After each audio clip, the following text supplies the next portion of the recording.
By just introducing ourselves. Corinne, do you want to start? Corinne Moore, Commissioner. Linda Winkley, Commissioner. Mohammed Al-Hazm, Commissioner. Leslie Stambaugh, Commissioner and Chair. Dwight Wilson, Commissioner. Julie Grand, City Council, Ward 3. Ali Ramlawi, City Council, Ward 5. Jordan Jones, Intern. Thank you and welcome all. I see we've got two people who want to speak. In this meeting, you've got up to 5 minutes, and we don't talk until the end of everybody speaking, and then we might ask questions. So it won't be very interactive. It's just one page, and I'm going to stick to the script. Sure. Why don't you sit here and do it? Thank you. Good evening, everyone. Good evening. My name is Heidi Lucken, and you spell the last name Lucken, and I have a profile on LinkedIn if you want to look at it. I'm going to go to the parking lot for 30 seconds before I read my statement. I want you to understand, in my work history, I was head of civil service testing for the city of Detroit. And one of my last assignments was to implement the DOJ consent agreement in our police department, which was lowering the blue veil and civilianizing it. So my recent history with local law enforcement has been really positive and inspiring. And I met really committed, wonderful, good people in the DPD. And so I just want you to understand, I'm making a statement about an incident in Ann Arbor tonight related to Ann Arbor Police Department, but I'm saying it from a place of, I have a good history with the police department. So now I'm going to read my statement. This is a request for the HRC Police Oversight Commission to review complaint history with the Ann Arbor Police Department. My name's Heidi Lucken, and attached to this statement is a copy of a newspaper article about a recent arrest. It's mine. I'm sorry. It's going to quit in just a second. I didn't know it was... Attached to this statement is a copy of a newspaper article about a recent arrest of an Ann Arbor resident. A copy of the police report is probably necessary for further investigation into my request. A background to this arrest includes Mr. Tesson was a new resident at his apartment for a mere 6 weeks prior to his arrest. During each of these 6 weeks, a female neighboring tenant upstairs called the police to complain about a loud music noise complaint weekly. Once a week, without fail, the Ann Arbor police sent usually at least 2 squad cars to Mr. Tesson's apartment based on a phone call complaint. About the 3rd time the police arrived, Mr. Tesson stated through his apartment door to the police officers, "Can you hear me? Because I'm not raising my voice, and I can hear you through my door just fine." At this particular police visit, Mr. Tesson refused to open the door and the police went away. The neighbor upstairs has Mr. Tesson's telephone number. She never called him to ask to lower the music. She never walked downstairs and asked Mr. Tesson to lower the volume of his music. Also, she never went downstairs and knocked on the property manager's apartment door and asked the man to ask Mr. Tesson to turn the stereo down. Finally, she never contacted the apartment management company, Avalon Housing, to complain, file a complaint, or ask for intervention. She just 911. During one of the police visits to Mr. Tesson's door, the Ann Arbor police officer explained, shared, and I'm using hearsay and paraphrasing roughly here. This property has a history, and we want to be respectful of the other neighbors here on the block. So when we get a call about here, we come out here. These apartments are rather old, and everyone hears anyone walking above their apartment ceiling. One can hear the neighbor's television easily at a normal volume level. I can remember decades ago visiting a tenant there because they had a new stereo to listen to music. And trust me, the volume was loud. It was that new Pink Floyd album back about 40 years ago. But anyways, no police were ever called via a neighbor's noise complaint to 911. Never was a mental health referral made. The apartment building is small and has a multiple decades-long history of housing people in recovery with mental health issues and more. And I'm asking this commission and the new Police Oversight Commission to audit the history of 911 calls made from this complex and the nature and result of the calls. I have a concern that the Ann Arbor Police Department are being exploited for the convenience of a lone tenant. The other result I'm concerned you'll discover is that complaints about tenants at this apartment provide a history, pattern, and practice of marginalizing up to and including incarcerating residents or tenants there via a foil of noise complaints and thereby conveniently keeping the streets of Ann Arbor clean of individuals less fortunate than others. I hate to think the Ann Arbor Police Department has been exploited for the comfort of one, and I hate to think the Ann Arbor Police Department has used a manipulative 911 caller for anonymous convenience of displacing, marginalizing, and incarcerating otherwise private citizens. Please investigate this concern, and thank you in advance. I have attached an article about the arrest. And raise your hand when I'm past the point. The person that was arrested has a history, and he's very frightened of police, and he's not an affluent PhD student, and he'd lived here 6 weeks and had the police at his door 6 times, and that brought back a lot of very difficult history. So I don't want to say this person is an angel or this person is innocent, but he was afraid for his life, and now he's facing some very serious charges, and he's legally indigent, and I think it didn't have to get to this degree. So I'm not judging anyone. I'm just saying, what's the pattern here? Thank you. And that's all I had to say. So do you want the copies? Oh, yes, absolutely. Which way? Yeah.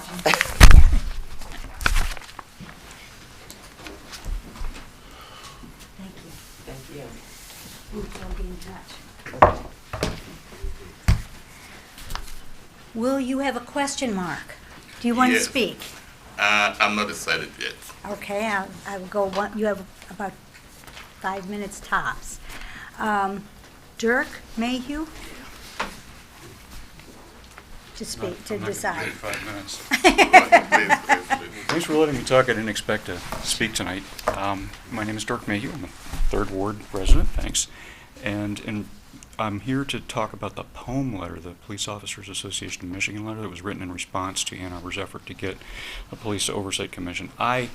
You look at me, and I find that letter threatening. I'm not afraid, but when I read it, it's a threatening letter. So here I am at the Human Rights Commission to say, you know, if I'm bothered by this, I can't imagine that other people with less privilege, maybe with worse history of the police in general, wouldn't find this letter even more threatening and more frightening. So I hope this is something that the city can take a position on, take a stand on, and push back hard on that kind of abuse of power with the semblance and the trappings of authority misapplied. And anyway, that's it. Thanks. Thank you. Thanks for letting me speak. Will, have you decided? All right.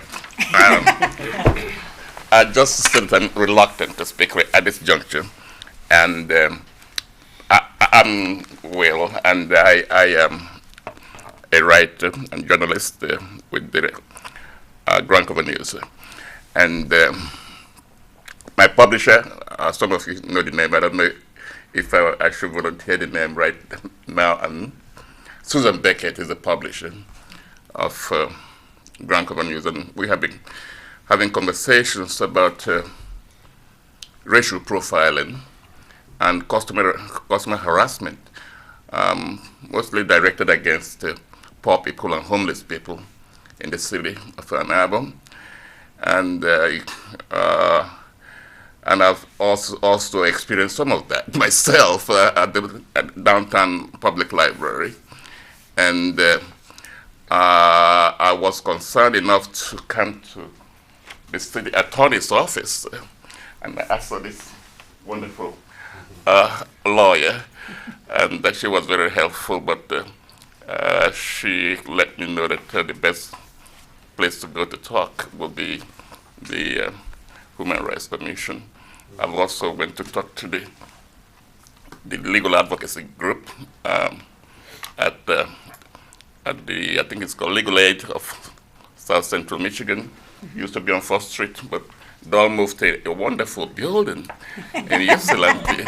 I think it's number 15 Washington Street.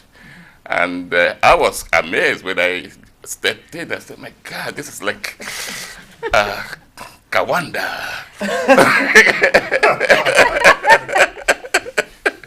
But anyway, I want this Human Rights Commission. I used to come to the meeting a lot before. I used to see some of you when you were the chair on the 2nd floor. But also I used to attend the city council meetings on issues of affordable housing and other issues that affect the homeless population. The thing is, there has been so many complaints to us. Some of the people don't feel courageous enough to come to this group to say, well, this is the kind of experience I've had, maybe harassment at the library and just listening to my music, not really loud with an earmuff, and they will ask me to leave. I will hear some complaints about people having their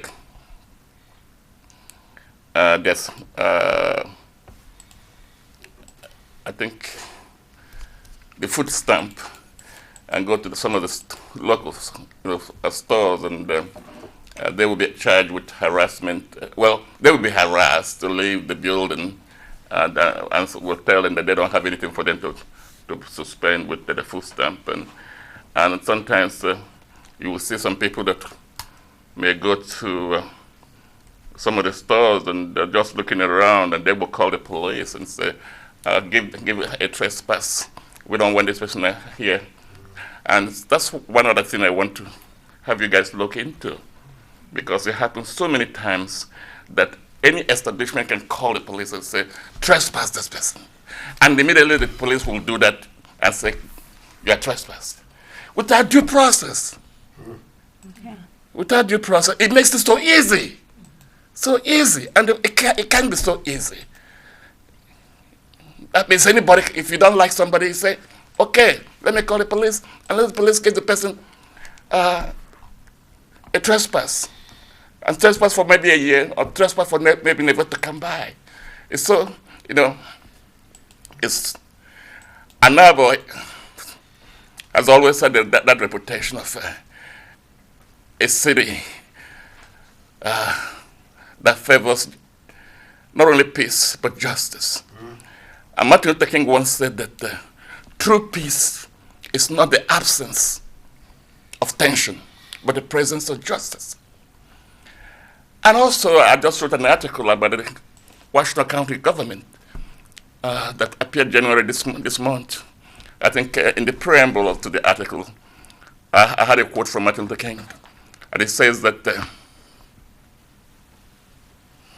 a person begins to die a slow death the moment he or she stays silent on things that matter. I don't want anybody in this meeting to die a slow death just because you don't care. You don't have a voice. You can't say anything. You can't do anything. So at this juncture, I wasn't so sure I was going to say anything. But let's just take this as a dialogue that will continue probably in the next meeting on the 28th. But in the meantime, Yeah. I would like some advice about who to talk with to tap the people at the Ann Arbor District Library in downtown Ann Arbor to freeze or to protect the data on 27th of December, 2 days after Christmas, from 4 p.m., actually from 2 p.m. to 4 p.m. Because that's one of the reasons why I went to the city attorney's office, to see if there's going to be a possibility of having the city attorney request the protection of data and to help with the freedom of information process to get to retrieve those kind of information. Because it's 2 days after Christmas, people were in a joyous mood, and I want to spare you all the details because you don't have enough time. Mm-hmm. But I want any effort to freeze those information and go through a Freedom of Information Act process to get it retrieved, because I have when I went to the legal aid office of South Central Michigan and Ypsilanti, they advised me to get in touch with the ACLU because it has something to do with women, civil rights and civil liberties. Yeah. But at this organization, this particular commission, I want you guys to look into racial profiling and the customer harassment, not only just in the library, but in some other establishments. Thank you. Thank you. Thank you. Thank you. Commissioners, do you have questions for any of these three? I didn't understand the significance of December 27th. Oh, you want to understand? Oh, well,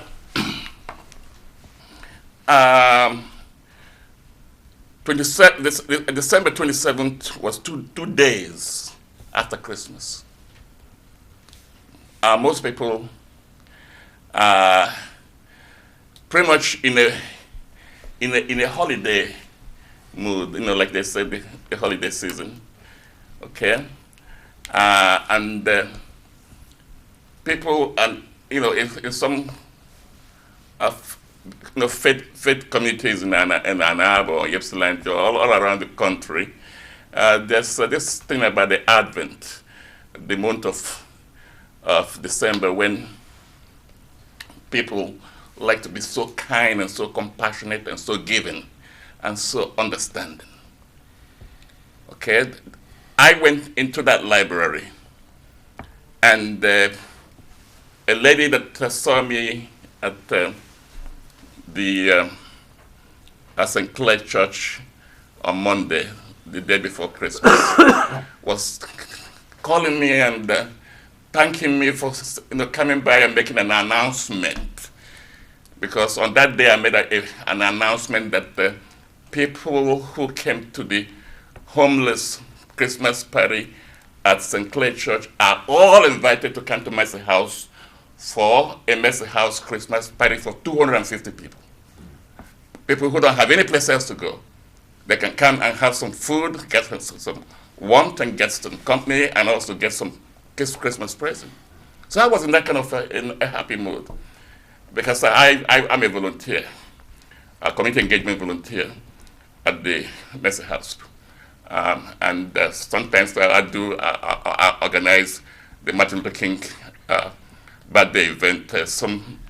Maybe at least one member of the commission here has attended that. I don't want to mention any names. But the thing is, I was in a very happy mood, and I was kind of very cheerful. And so I gave away a Christmas present, not a present, but Christmas card to the lady that called me when he saw me, and also introduced me to the granddaughter.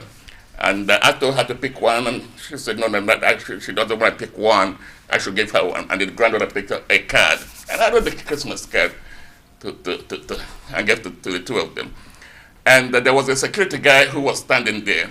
And I told the security guy, there's this librarian, I don't remember her name, but earlier this year, at the city sidewalk, I was rushing. The roads were slippery. I was rushing to catch the bus. And I slipped and fell. My hat had all these bags with me. Everything was on the floor. My whole body was on the floor. And she was about to enter the bus, and she kind of like ran towards me and then ran back and told the bus driver to wait. Can I stop you and just I ask know. you for I know, I have 5 minutes. contact information so that we can get back with you? Yes, please. Because we've got a big agenda, and I'm afraid. Yes, that's true. But That's I true. don't want to miss Yeah. what you have to Yeah, say. well, the thing is that I just had this security person there, just like he always does with other people he sees. Say, leave the building, because you gave a Christmas card to somebody. But anyway, like I promised, I may come back on February to continue this kind of dialogue. Is there a way or we can discussion. get a hold of you before then? Yes, I can leave some number. Yeah. In fact, if you have the Grand Cover News, on this page 2, there's a number that you can dial Okay. there, and I can always be reached there. I have some other numbers I can give to you too. Okay. Yeah. But anyway, thank you so much, all of Thank you so much. for the opportunity to talk with you. Thanks so much. God bless all And of you. Heidi, I see that you've got a number on here too, and we'll be in touch. Thank you.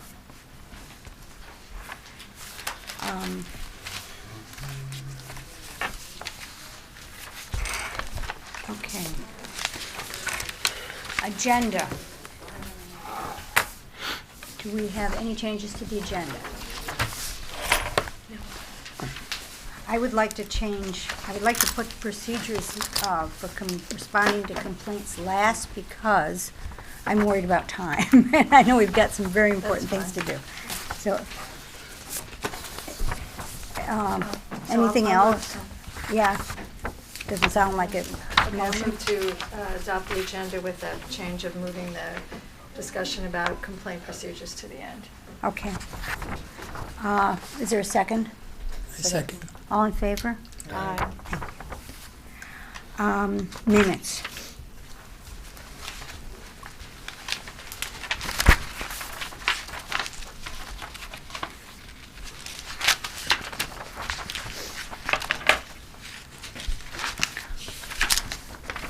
Are there any changes to the minutes? No changes? Can we have a motion to accept the minutes? So moved. Second. All in favor? Aye.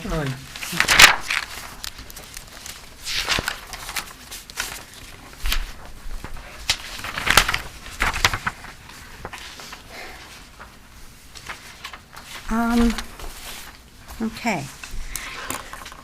First part of this meeting is going to be devoted to trespass, and I just want to give a little introduction to begin with so that people who have not been here before and have not heard the conversation that we've had at the beginning of last year will know more about it. And then we've got guests who will help us talk about it. So let's start with this. In September of 2017, an incident took place in Lake Transit Center after a fight among some high school girls ended, and an officer was trying to clear up the station from the crowd that had gathered. A black man was recalcitrant and was wrestled to the ground, cuffed, and eventually read trespass, a process that's used to enforce laws involving trespass. Videos documenting this incident went viral, as you might remember, and without a police oversight commission in place, angry citizens called the Human Rights Commission to investigate the incident and help them understand how this could have happened. Trespass occurs when an individual is asked to vacate a property by its owner, occupant, or their authorized agents. When a property is private, the reason for trespass merely might be that the individual is unwanted. And it's easy to understand that an owner can ask anyone to leave the home or other property and ask police to enforce their request.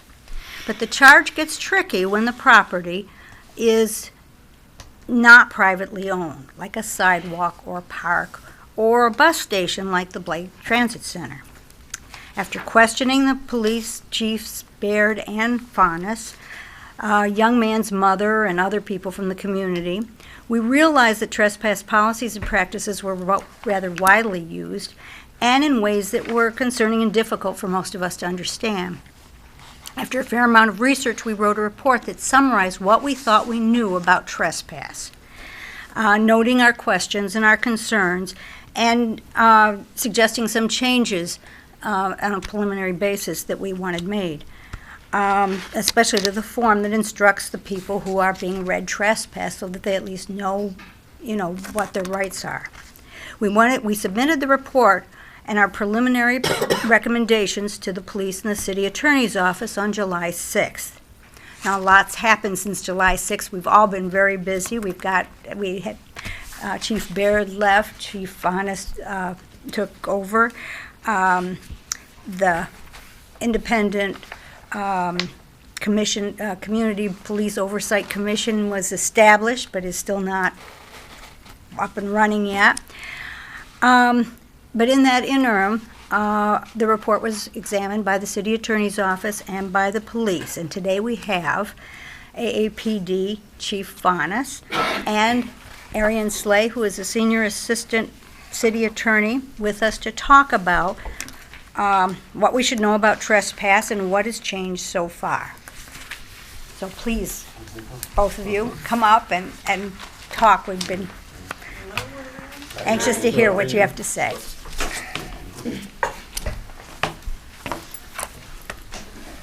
Did you have specific questions or some of the, we did have a list of recommendations from the HRC as to how to improve the process. I think we had a couple things. We certainly wanted to know if the report was accurate, what things we did get wrong, because it's very complicated and we're trying. One of the things that we talked about was perhaps writing something for the citizens so that they would know what it is, because clearly people don't know. We also heard that some changes had been made, and we don't know what they are, so we're of course interested in that. We know you've got a resolution you've been thinking about. We're interested in that. Anybody else, anything specific? So you've got the general. Well, I'd particularly like to know what you thought of our 4 recommendations with respect to the trespass notice form, which we thought needed some changes. Cool, thank you. Did you want to start? Yeah, I'll start. So when I came before this group before and we talked about it, I remember saying that I thought a lot of the suggestions seemed reasonable, and that we would have a legal look at them, and they have. And I think that we've made we plan on making some changes that you'll be happy with, and that I don't think fundamentally causes it to be less effective. But one of them is a way to appeal the trespass, and clarification on some of the language. One thing I do want to talk about just real quick is when you were discussing the Blake Transit Center, and I don't want to get lost in the details because I want to talk about this overall. Sure. So the Blake Transit Center was somewhat of an anomalous situation in that was the only place in the city that we were contracted to actually be there, and actually received money to be there from them. And that contract has since expired. I think Leslie and I did talk about that. We went back 3 years and we didn't have any other example of an officer unilaterally reading trespass, like just going someplace and trespassing somebody on their own, even if we were an agent of that property.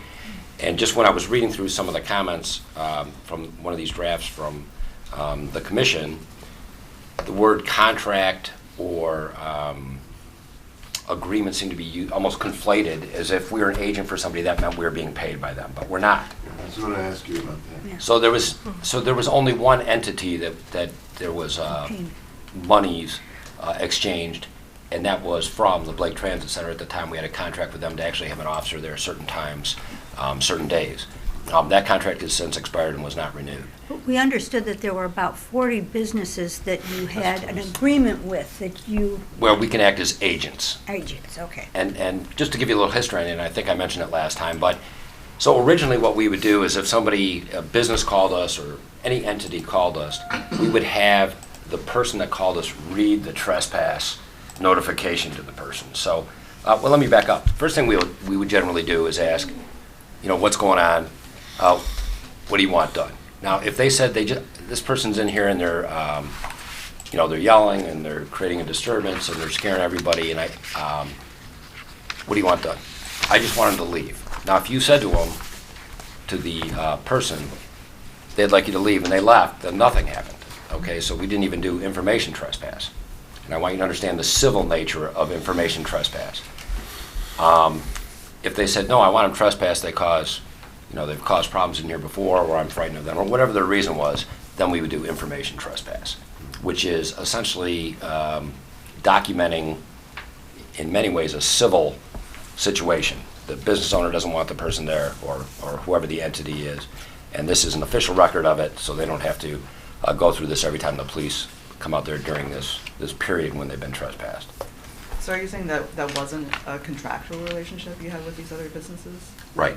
The only place we had a contractual, meaning that there was money involved, was the Blake Transit Center. That's really interesting, because I think that we received this email like May 1st of last year that said, yes, AAPD has approximately 40 current agreements in place where we are authorized agents. That's what I'm trying to clarify now. They're agreements, but they're not. So when you and I discussed, I thought there was clarity, but when I read this, I realize there's not. So agent, those are just where we're authorized agents, where we could act on their behalf. Okay. I mean, it's kind of a contract, it's an agreement, no? But whether or not you're paid, I'm not sure that really has any practical Yeah. effect on the Right. person being affected. It's good for us to know the difference. Right. but- Right. Well, it also would, so an officer, if we had an agreement to actually be at a place and the officers were paid to be there, there's a little bit of a different mindset than, Right. I see. and that's what I'm suggesting Okay. here. Yeah. Okay. You're acting more in concert in that situation, and you believe that you in many ways are Have more working authority. for and with Right. that entity, where if you don't have that, you have a little different I mindset. see. What relationship does the AAPD have with the Blake Transit Center now? We don't have a contractual relationship, they're just like anybody else. If they call us, we'd go there. And you don't have an office there? They or- actually still left that space in there so officers could use it, but I don't know how many officers actually use it. How long did the contractual relationship last with Blake Transit Center? Oh, I'd be guessing. It predated me, being in this position where I would have any interest in it. Did the contractual relationship end because there was a time limit that expired, or did the parties choose to end it? Yeah, there was a definitive period of time, and we just didn't renew it. There seemed to be a degree of arbitrariness that bothered me, and one piece of it that immediately caught my attention was the suggestion that if someone had an Ohio State hat, they could be asked to leave. And that may have been said with tongue in cheek, and I don't know who wrote it. But being from Ohio, I have and I was wearing one yesterday. I take it you're referring to just any place in general, not necessarily the Blake Transit. Yeah. Not just any place in general that one could be asked to Well, there leave. actually are real instances where people had MAGA hats or Make America Great hats that business owners didn't want them in there, and they were asked to leave. But it seems so arbitrary that one could say if you have freckles, which I also happen to have, and cannot take those off as I can the Ohio State hat, that you can be asked to leave. Well, yeah, I can't get a handle on no, that's right. Well, how someone but can do using this. your example about the Make America Great Again, I mean, that's an expression of political belief, which is actually protected in our ordinance. So theoretically, a person in Well, a the police wouldn't be resident- trespassing them from public property for that, but a business owner may No, call no, and but say if- they don't want them in there. Well, but a public accommodation. Right. So that's where it gets tricky, right? And there's nothing on the form. I mean, and I don't know how much even your police officers understand that they really can't remove somebody at a business owner's public accommodation owner or manager's request if the reason for asking for removal is because this person, or it has to do with a protected category, like political beliefs or race or religion, and so, that's why we were interested in knowing what kind of training the police get around this. Do they understand? Should there be something on the form that says, but this can't be read in a public accommodation? There actually is In this some language ordinance. here. There But is. that was just added then? Yeah, that was just added. Okay. One of the suggestions Okay, that we made is to actually put all of 9-156, this is the Anti-Discrimination Ordinance, on there. And Oh, said- good. So Okay. it's small. I mean, we're Okay. kind of dealing with a lot of Yes. verbiage here, That's good. but it is present. That helps the person realize that it Yes. can't be because of race or And political what, I'm belief. sorry, I or- didn't mean to, I just had to jump on that MAGA. No, it's but- all but right. you go- you It's go. all right, I understand I'm in that argument. No, but I mean, Yeah. but it is true that I think for just because you're wearing an Ohio State hat that's not protected, and then it gets a little trickier, I guess. I can tell you that the police have their discretion still to fall back on, and I have heard of several instances just in this last year alone where business owners have called, asked the police to read trespass, they felt uncomfortable with what was going on, and they refused to do it. And that's what I tried to get Yeah. across before, and That's it's so hard to quantify it, but Right. if it's a violation of someone's federal civil rights, or the person doesn't even give you a reason why they want to be trespassed, or like I said, officers are human, they're Right. like, wait a minute, what's going on here? No one likes to be used. Right. Truth. Yeah. We were concerned because in reading trespass, even though it's an informational trespass, and it still has a penalty attached to it. The penalty is by default a year of not being in that place, which may be a problem for a person, certainly a problem for the young man who didn't think he could use I know that's not true anymore, but that kind of thing is, or you're not allowed in your favorite bar. But it's a long time, and it's without due process, so you don't have anybody looking at it. Well, you do, and not to say this is a perfect solution, but you still have civil remedies if somebody has violated you in some, violated your civil rights. You still could sue somebody, and once again, I'm not suggesting it's a Yeah, perfect yeah. remedy. I'm just saying, if somebody just blatantly disregards your rights, Right. you still do have some rights. Well, what we're hearing, though, is that this is used a lot on marginalized people who don't have as much option as other people who could just sue, for example. I think addressing a few of your concerns will kind of help mitigate Good, that. please. Is that okay? Chief? Please. Okay. That would be We have attached a notice of appeal to the trespass. And so it would, it's probably gonna have to be like on a second page or stapled to the top copy. I haven't logistically figured out how to make it work all on one page. I can read it just, if that's Sure. okay. Please. If you have been read trespass and provided with this trespass notice, you may seek the property owner's permission to return to the premises prior to the end of the period time stated on this form. The request should be made by telephone or in writing and mailed or emailed to the above described property owner.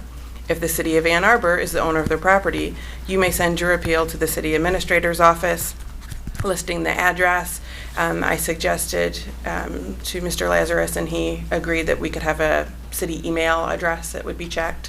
I don't have that, it hasn't been created yet. Of course, this would have to pass and all that stuff, not putting the cart before the hearse. It says also, the request should not be made by returning to the premises in person, because we don't want to set anyone up thinking, hey, I've been trespassed, but I'm here to appeal, and then they're in violation again, and, Yeah, no. we wouldn't want to lead anyone down that path. And then I added a second sentence down here that says, if you believe that the property owner or property owner's agent had this trespass notice issued for discriminatory reasons in violations of the city's non-discrimination ordinance, please contact the Ann Arbor Human Rights Commission, and I listed your phone number. Good. Like We that. also have the email Sure. address Yeah. added to that. Sure, I can look that up. Um, Our email address. Easy fix. Okay. I listed some things that we said we wanted. Can I just see if we'll check them off? I don't know. One was that the trespass law was not accurately stated on the form. Yes. Added. Good. No statement on the form about non-discrimination. That sounds, Also added. no statement about appeal. Now, Yep. it'll figure out a way to add it. Arbitrarily set period of banishment, time period of banishment, and you've got something there. Yes, and so it does have this is my advice going forward, is that the majority of trespasses read are complaint-driven. We don't usually have the Ann Arbor Police unilaterally coming up with a trespass on it. The one-year ban, now that there's an appellate process, that takes a little bit of the sting away, I think, of folks feeling like they don't have the opportunity to mitigate or have that lessened. The concern is that the default 1 year, everyone is going to be treated equitably in that regard. You all have 1 year.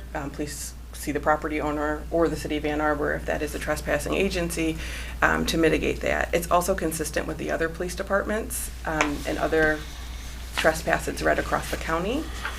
So we'd be uniform in that regard too.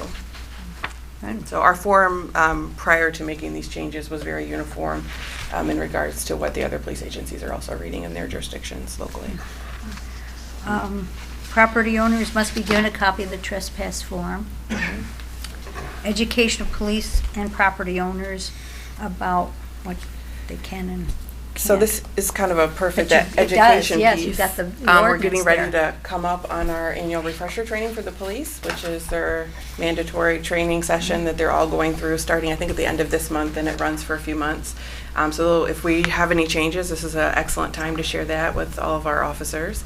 In addition to that, in terms of educating the community, I thought about even once the changes are finalized, we can send them to the criminal defense bar.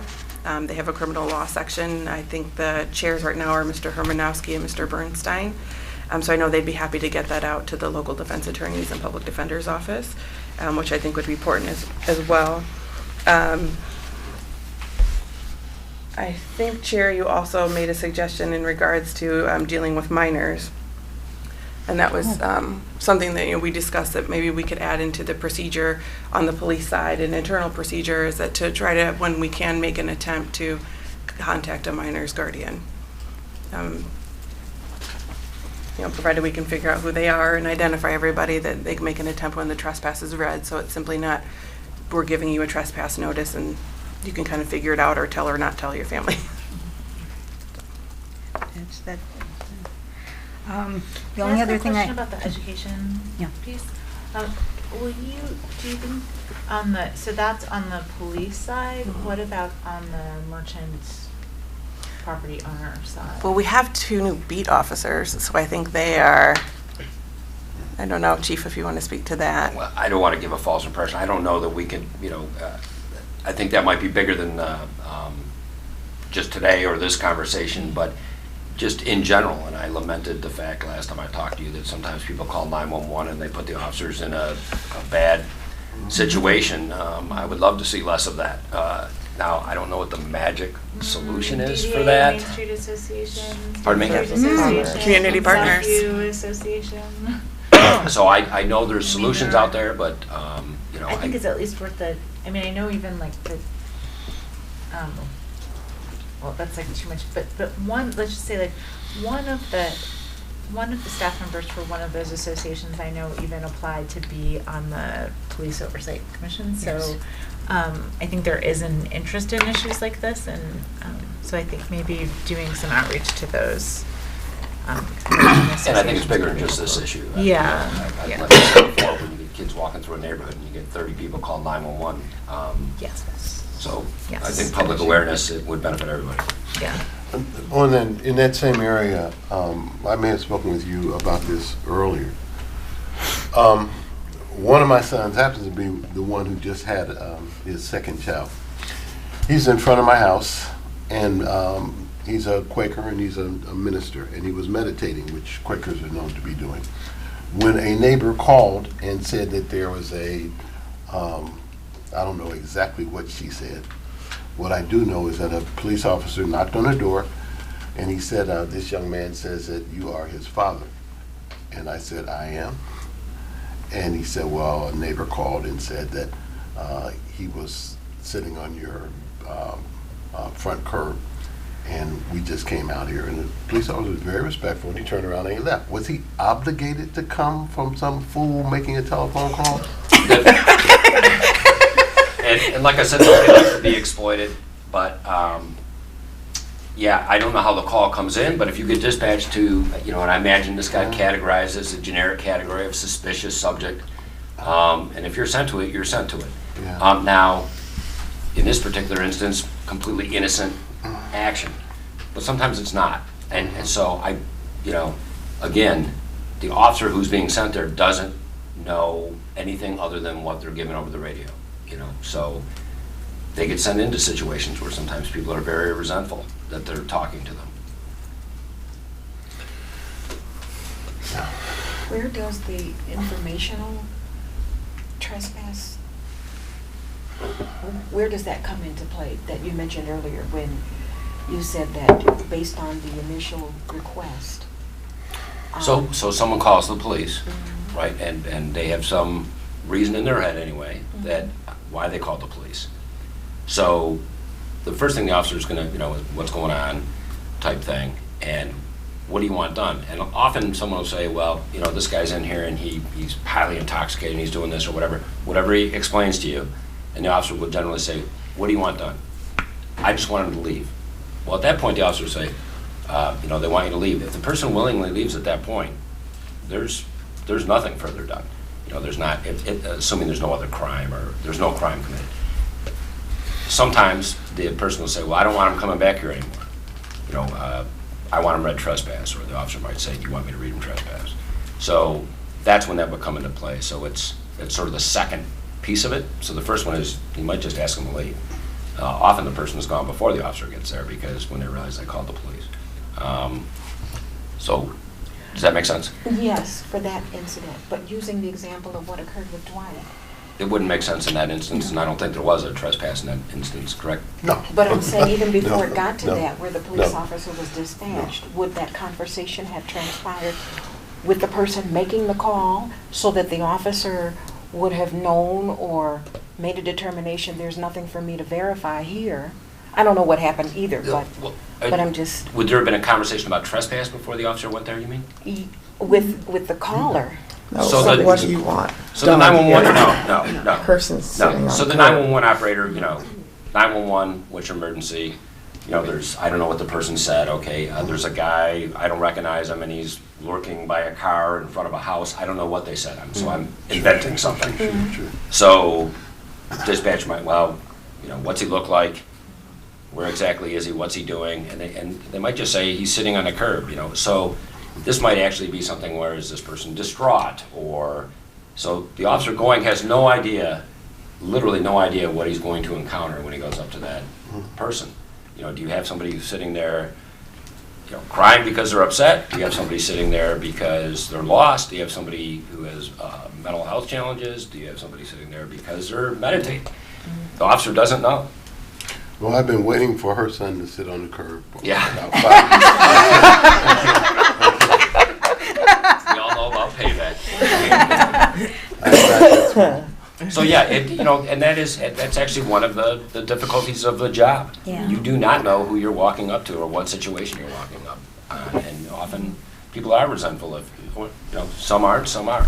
But I assume that the officer cannot say, well, you got a call and people thought you were suspicious and you should leave. Normally you start, the conversation is going to be conversational. How you doing? Yeah. Is everything okay? Depending on the person's demeanor. We got a call that you were suspicious, and at this point the person is like, what am I doing that's suspicious? And of course now they're firing questions at the officer, and now the officer's going to say, I'm not saying you're suspicious, just what's going on? What are you doing here? Well, I live right there. So walks up, confirms it, have a nice day, and then then the person for the next 10 years is mad at the officer.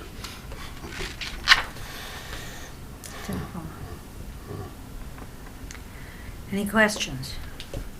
Yeah, so regarding the 1 year default that's on the form, I think one of our concerns about it were that we are sympathetic to the desire for equity in all situations. But given that the courts have said that 1 year is the max that's allowed for informational trespass, why is the default set at, say, a year and not 3 or 6 months or something that could be applied evenly across the board that's lower than the maximum allowed by the law? I think the second you step outside of Ann Arbor City, it's going to 1 year. I think it's consistent across the county, it's consistent in this area, and I think it also gives the opportunity, like now that we have this appeal process, or notification of the appeal process, I think that kind of lessens the sting or the feeling that you're not going to be able to go to this restaurant or. It doesn't, right? It's still up to the property owner. It is still up to the property owner. It's not like there is a third neutral party saying there's no reason for. So in that sense, is there something to be said, following up on what Vivian's suggesting, for Ann Arbor to be a leader in this? And, you know, say 6 months and talk to the other cities? I mean, I just, you know, a year is a long time. That was case law, though, right? Yeah, a year was set by case law as a maximum. But that, That's so the that's the maximum. maximum, Yeah. right? So we can't go over a year, but there's nothing in the law that says we can't go under a year. No. Okay. One of the issues we discussed with that, and, you know, I remember when you brought that up before, I said, I don't know that sounds unreasonable, but so you do 3 months for somebody, you do 6 months for somebody, you do whatever, up to a year. Now you have people saying, well, this is, you know, No. no, what's the deal? No, That person only got 3 months. Of course. No, I think we're saying, let's just change the default to 6 in all cases, or whatever, in Ann Arbor. The default was set by a court, that's where we got the. But that's not, the default wasn't. That's the set by- max, and for some reason that became the established practice, but just because it's always been doesn't mean it needs to continue to be. That's our point. I mean, I don't know if you all meet together with the other law enforcement people, it's something you can raise in the county as a question. That's going to be city by city, township by township, so Yeah. that's not a. Right, but we can raise it with like the Ypsilanti Human Rights Commission, and they can talk to law enforcement there. I mean, that's part of being leaders, Right. is setting better standards where we can. I will say as a practical matter, and I said this last time, if the person who asked for the trespass to be read doesn't call us when the person returns, it becomes functionally it's not enforced. So that does happen often, where someone gets read trespass and the person comes back 2 days later, but they're sober this time and they're not creating a disturbance, and the person says, oh, they're behaving, so they just don't call us. I understand that doesn't completely answer your Yeah, question, no, but I right, just wanted to talk about the that's practical fine. impact of it. If they don't call us back, essentially this is is documentation of a civil order or agreement, and we're not looking to enforce it if they're not calling us. Mary Ann, can I ask, is the default, the discretionary default, I guess, is that set by the property owner or the municipalities? If we default to a year, is that determined by our police? Yes, it's, Okay. yeah.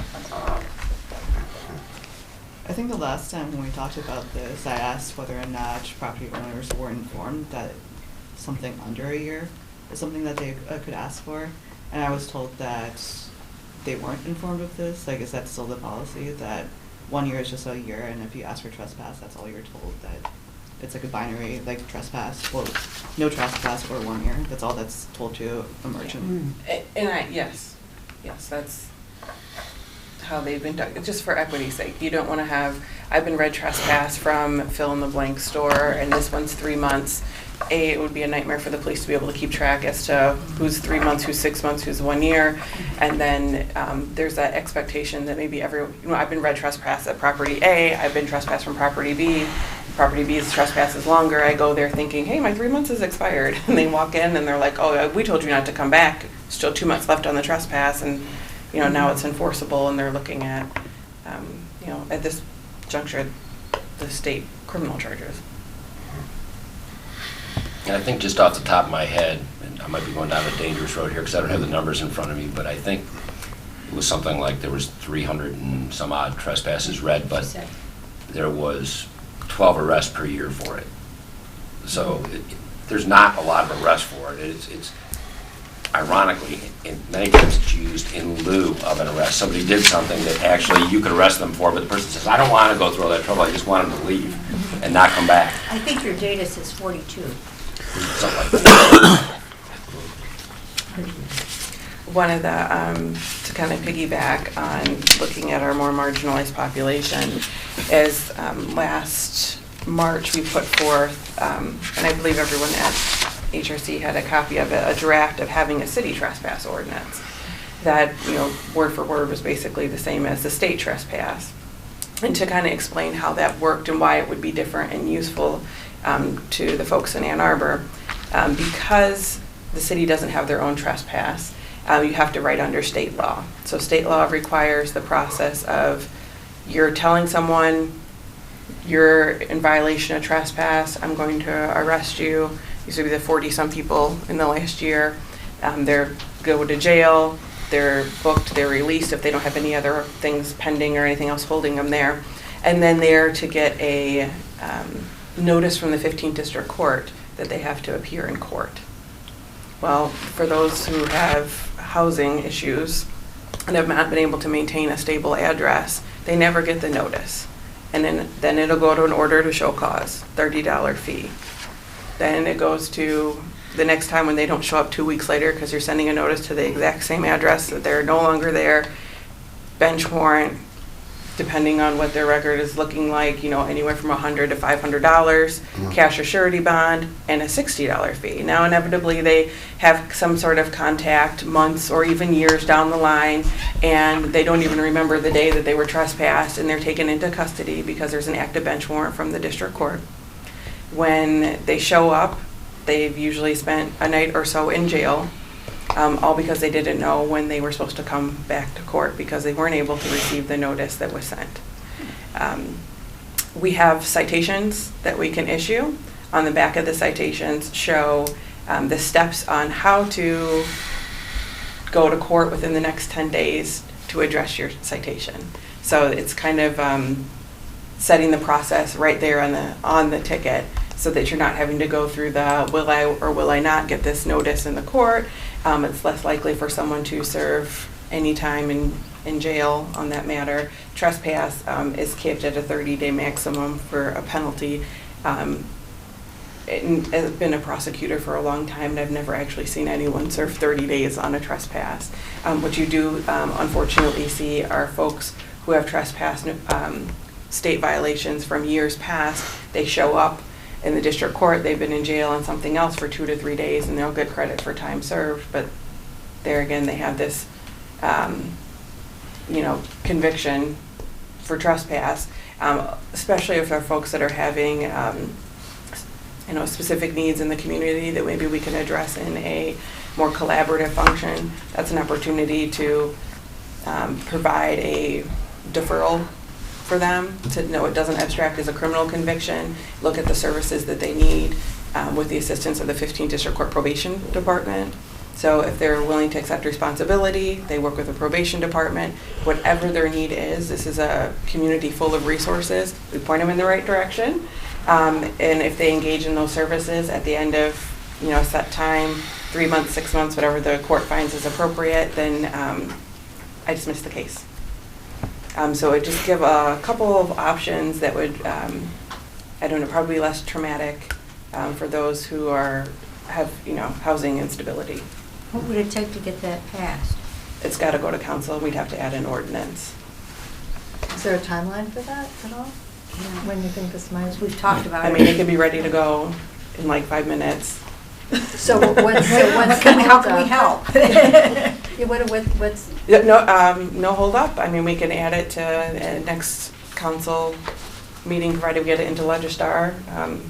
It's been drafted since last March, so. council just was Monday, so I think that's plenty of time. Plenty of time then. Thank you. Is there any reason why council wouldn't be okay with that you know of? I don't see anything that's objectionable. I still am puzzled as to why it hasn't been put before council.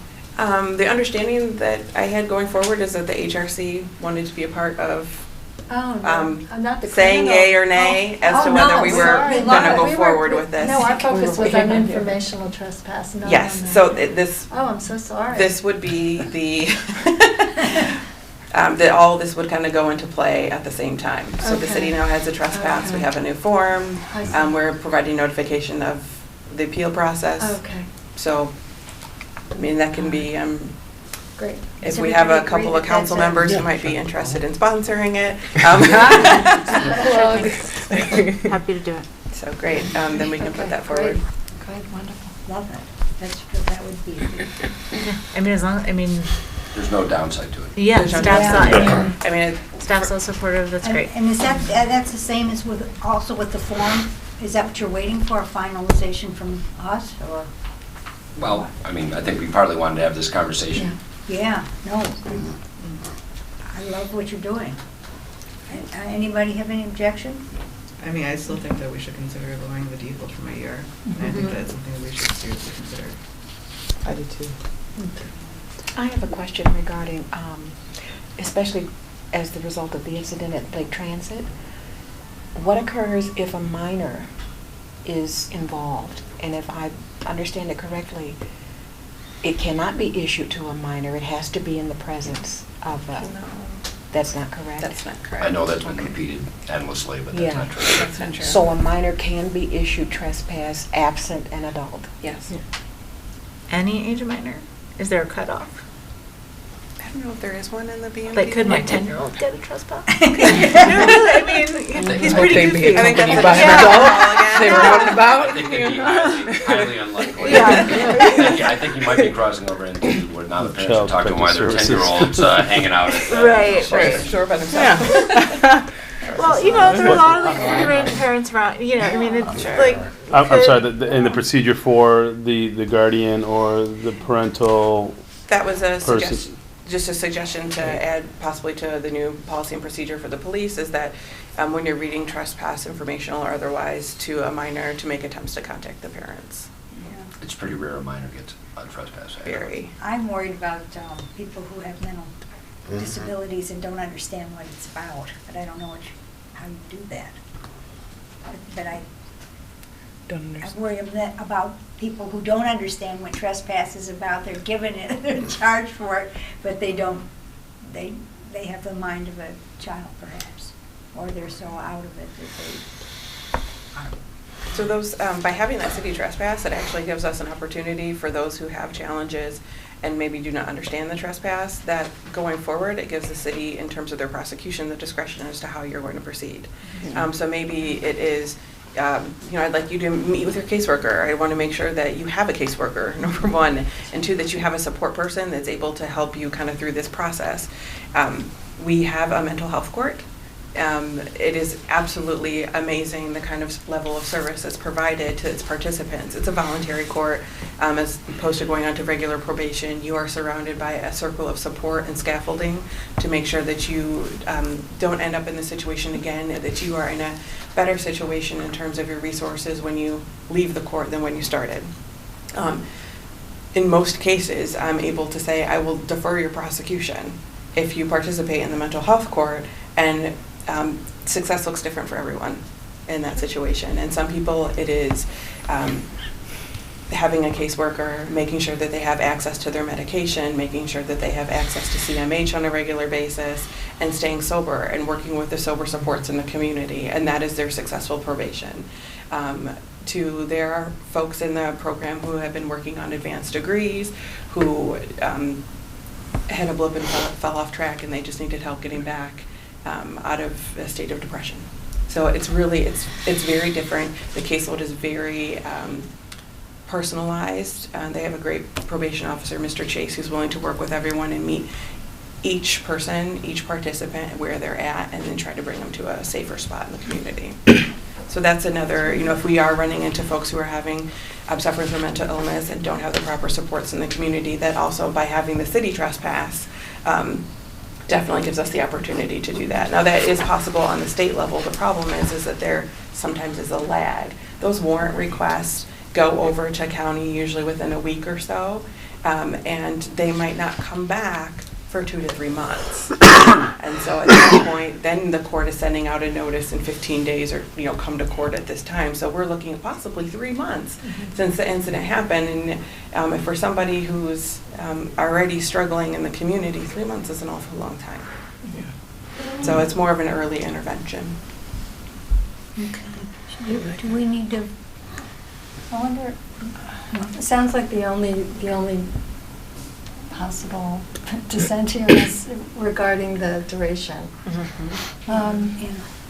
It just seems that it's only invoked when there is a complaint. I mean, if I understand, it's 1 year, and if the person returns to the place that they originally trespassed, Within a year. it's not triggered unless the complainant complains again about it, and then that's when it's invoked. And it automatically becomes, if a person shows up, it automatically can become criminal anytime within that year, as opposed to, say, if it was 6 months, then they could come in the 7th month, it wouldn't be, they could be right trespassed the second time, but it wouldn't automatically become criminal. You know, Councilman, I think I'm picking up what you're laying down, is that if they were to come and there was no issue and nobody made a complaint, the right. concern would be is that they're creating another disturbance, which would be worthy of what, another trespass, so the police get back out and they have to read it again. I see.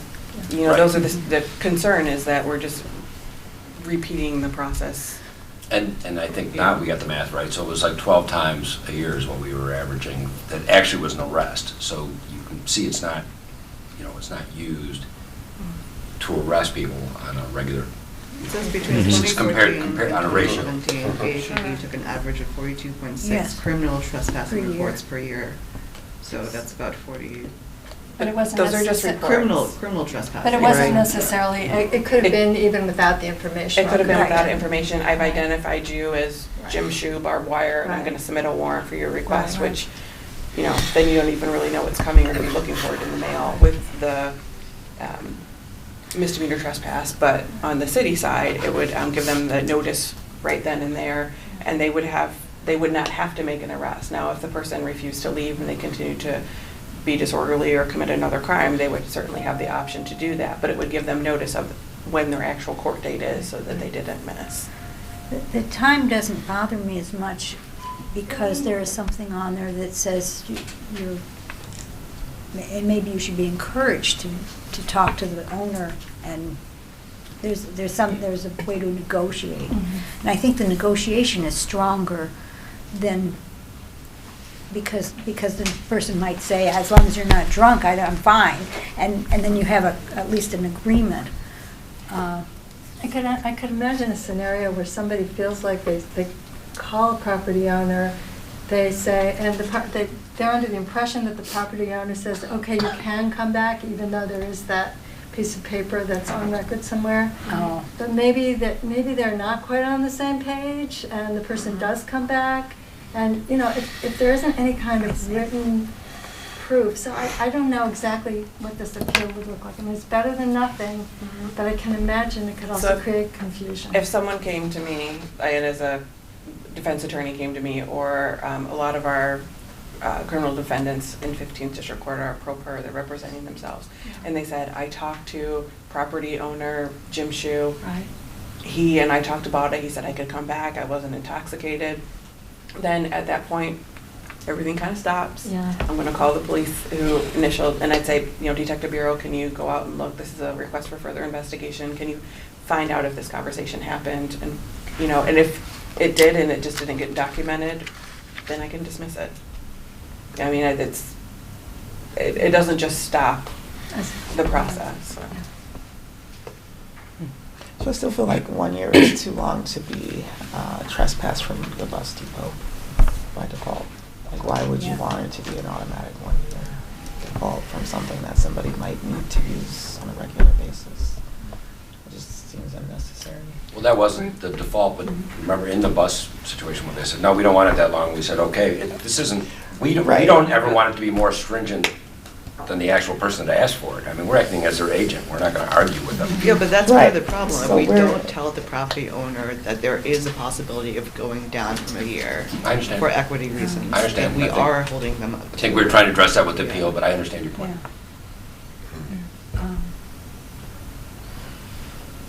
I think it doesn't allow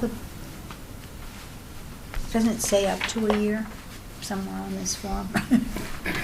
Don't remember. It does. Okay.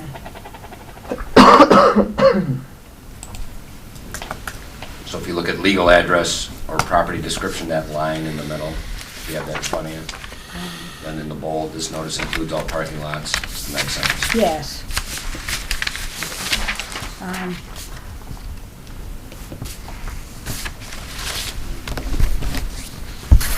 No, it says 1 year. It doesn't say up to 1 year. It doesn't say that the law says. Yeah. It says that if you return within a year, Right. you'll be subject to criminal justice. Yeah. It doesn't say up to 1 year. It says 1 year is the term.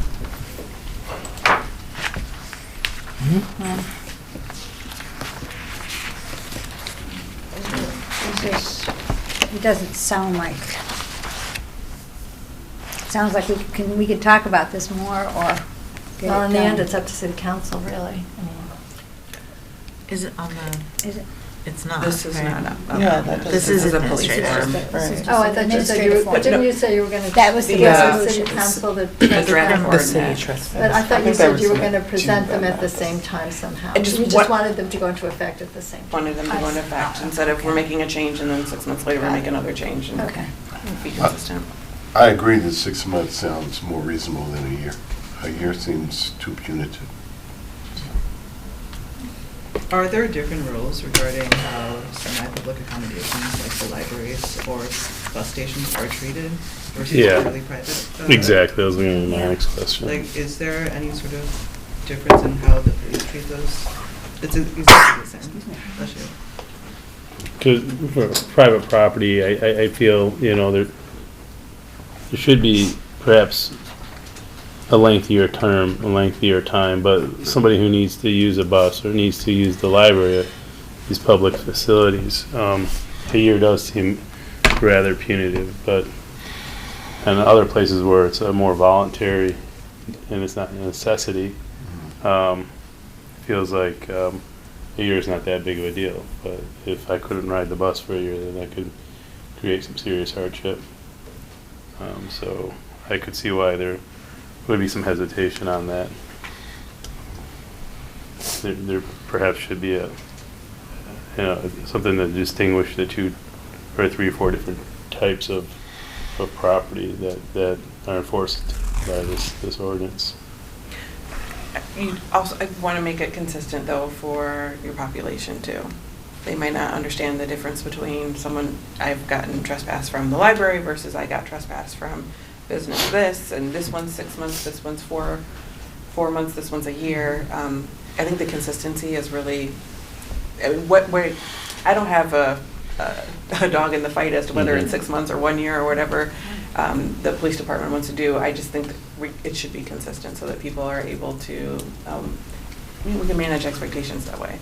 Ariane, Yes, sir. well, part of the problem for me is when we talk about 6 months, we talk about a year, we talk about 3 months. Who remembers where they were 3 months ago, 6 months ago, a year ago? You don't. Right, unless they get trespassed from all those places on the same Yeah, day. It's it's still like- gonna be random. Yeah. So, I know. Let me just take a status. This is the only troubling part? Would some of you like to just talk about it and see if there's a way we can, if there's. Well, With I mean, Ariane and- I'm not, I'm wondering whether you think there's any wiggle room in this. I mean, it's. It doesn't sound like it. Yeah, I mean, I mean, I feel the same way. I don't feel like I have so much a dog in this race. I mean, I understand the points. I don't think it's some insurmountable thing.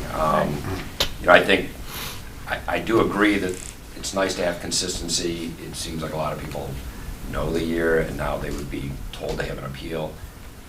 I mean, I don't think anybody would have a heart attack if it was 6 months, but, and just as a sort of a tangential point, so you're not trespassed from the bus, you're trespassed from the bus station. So when people got red trespass, they just couldn't go inside the bus station. They had to stand, across the street or someplace else where you could access the bus. But you could But be I know that's not trespassed your from the bus. primary point. You could be trespassed from riding the bus. You could as well. if you were doing something Right. on the bus. Exactly, but you could. And But we're not talking once again, about it has to that be, incident. it's generally something pretty substantial. They don't just I call know, because I somebody. rode the bus.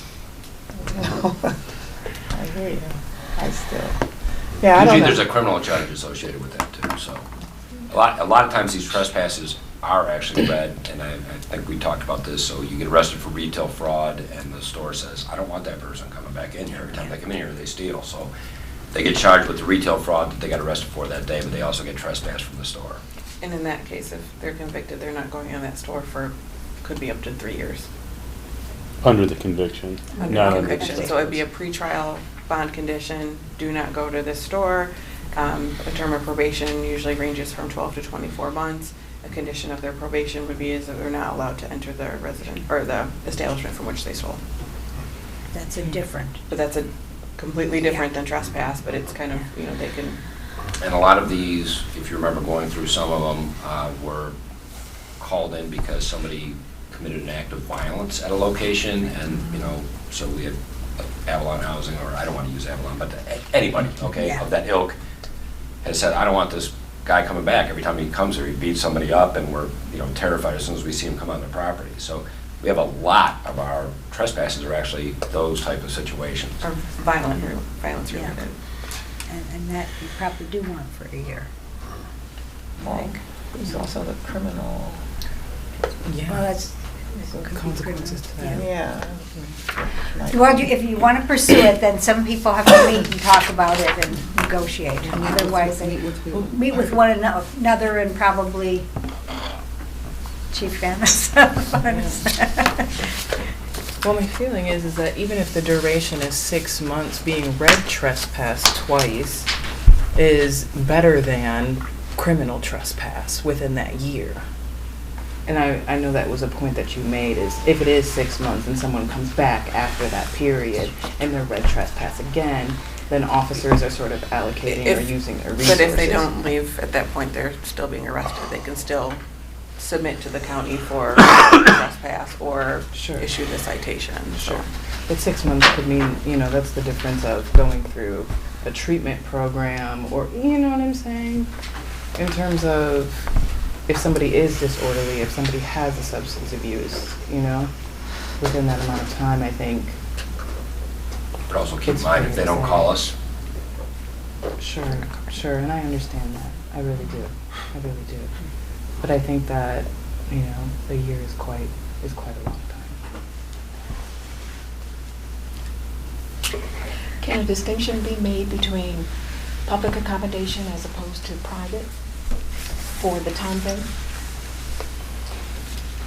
I mean, I suppose it could. I think that it's going to be hard to keep that straight with the folks who are being trespassed.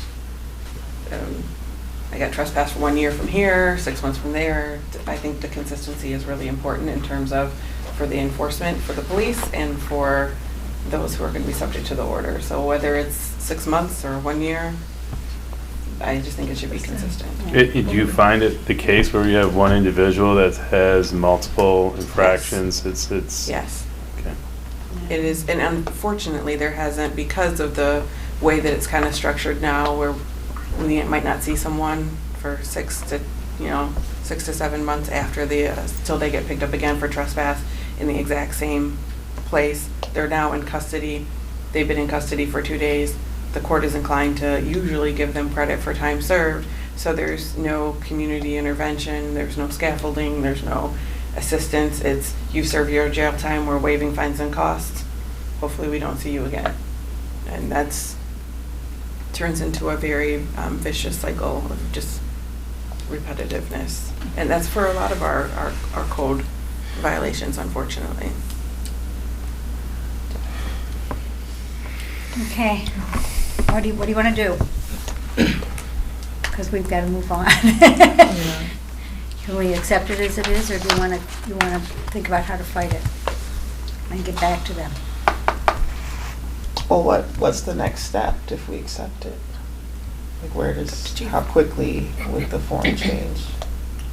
I think we can get that done fairly quickly. I think part of it's going to depend on if we get the city ordinance through to give us that option, which gives the city far more control over how it's handled. And but as I said from the beginning, a lot of this I didn't find to be troubling requests. It's, you know, people don't go to jail for this.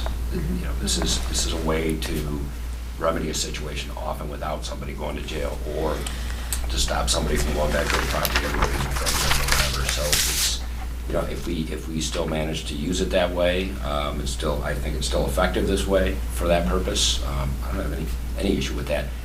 With the time frame, I've never looked at that. I don't know how often when we've gone back and they've actually been arrested later than 6 months, because like I said, it sort of has the practical reality is if people don't call us, we don't know. So, you know, whether that's reassuring or not to people, but I don't know what the impact would be of changing it from a year to 6 months, if that would have a profound impact or not. I want 6 months as a default. We don't need to wait for the ordinance to change the form, right? That can go into No, effect they're separate. faster. Yeah. Just Absolutely. I mean, it'll probably look different in its final, if I could lay this out a little bit better, but it would be the same information. why don't you just change it to 6 months and we'll revisit it a year? If it doesn't work out this year, And you there is guys a small don't legal question stress contained in about that, so I it. don't know if you can answer that right now. Is there a legal reason that we'd have to look at? No. If we wanted to make it 6 months, that would be something that we could do. Maybe it would be worth looking at the numbers, though, to find out how Yeah, often we're that's coming right. back Yeah. within 6 months. Yeah. Or within that Yeah. 6 to 12 month time period where somebody's having to be reissued. Is It may that not make information sense. available? Not easily, because it's not broke down that way. I mean, you know, as Mrs. Slay said, so many of these are actually sort of repeat people, like they get trespassed from a place for a year, and then they go back in and do something, and then they get trespassed for another year. And They do stay away for a year. well, they either do that or the come back person right doesn't away. call. Oh, yeah, okay. Well, once the city ordinance is in place, you'll be much more aware of how this whole trespass thing plays out.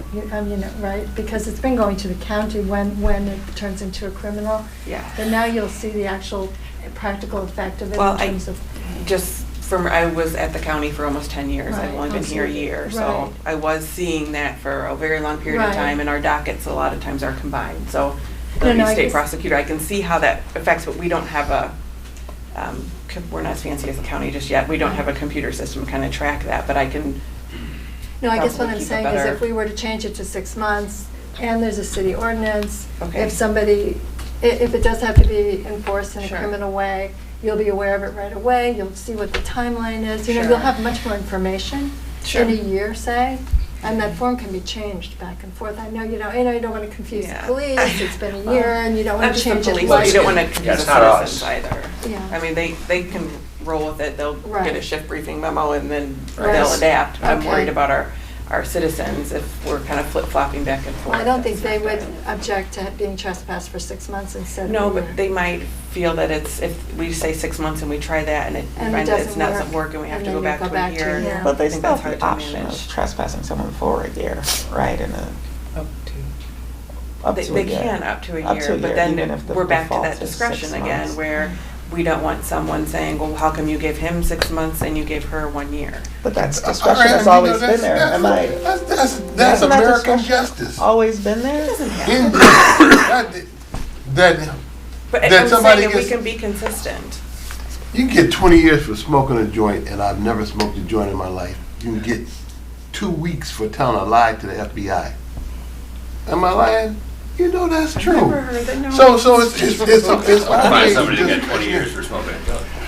Yeah. But can you find I mean, it somebody is- that told a lie to the FBI and got 2 weeks? I think we can. Smoking a joint, you know. Okay, we've got to come up with Is it. it private owner or the money? Do they make that determination for how long? So it's mandatory that it is a year as Well, it wasn't opposed- mandatory, it was just, that was the It's default just- That was position. the default position. That's what a And court ruled, because most of- originally people wanted it longer. Yeah. I apologize.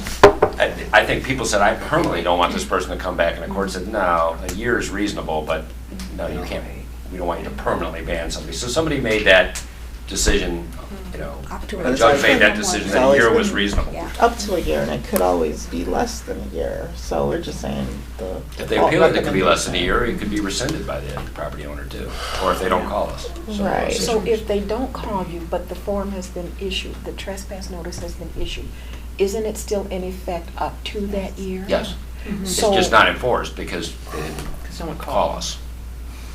It just wouldn't be enforced, it would be, Yeah. So if the property owner says, this person comes back 5 or 6 times and they're not creating a disturbance, and that's fine with them, then And great, one maybe time they've it gotten comes and- treatment, maybe they've gotten help, maybe they're hooked back in with their community supports, but, you know, in month 5, they're not doing well and they come back and they're intoxicated, well, then it can still be enforced. You know, like, as you said before, this is completely complaint driven. There's very few instances in, you know, recent years where the police have unilaterally had to trespass someone.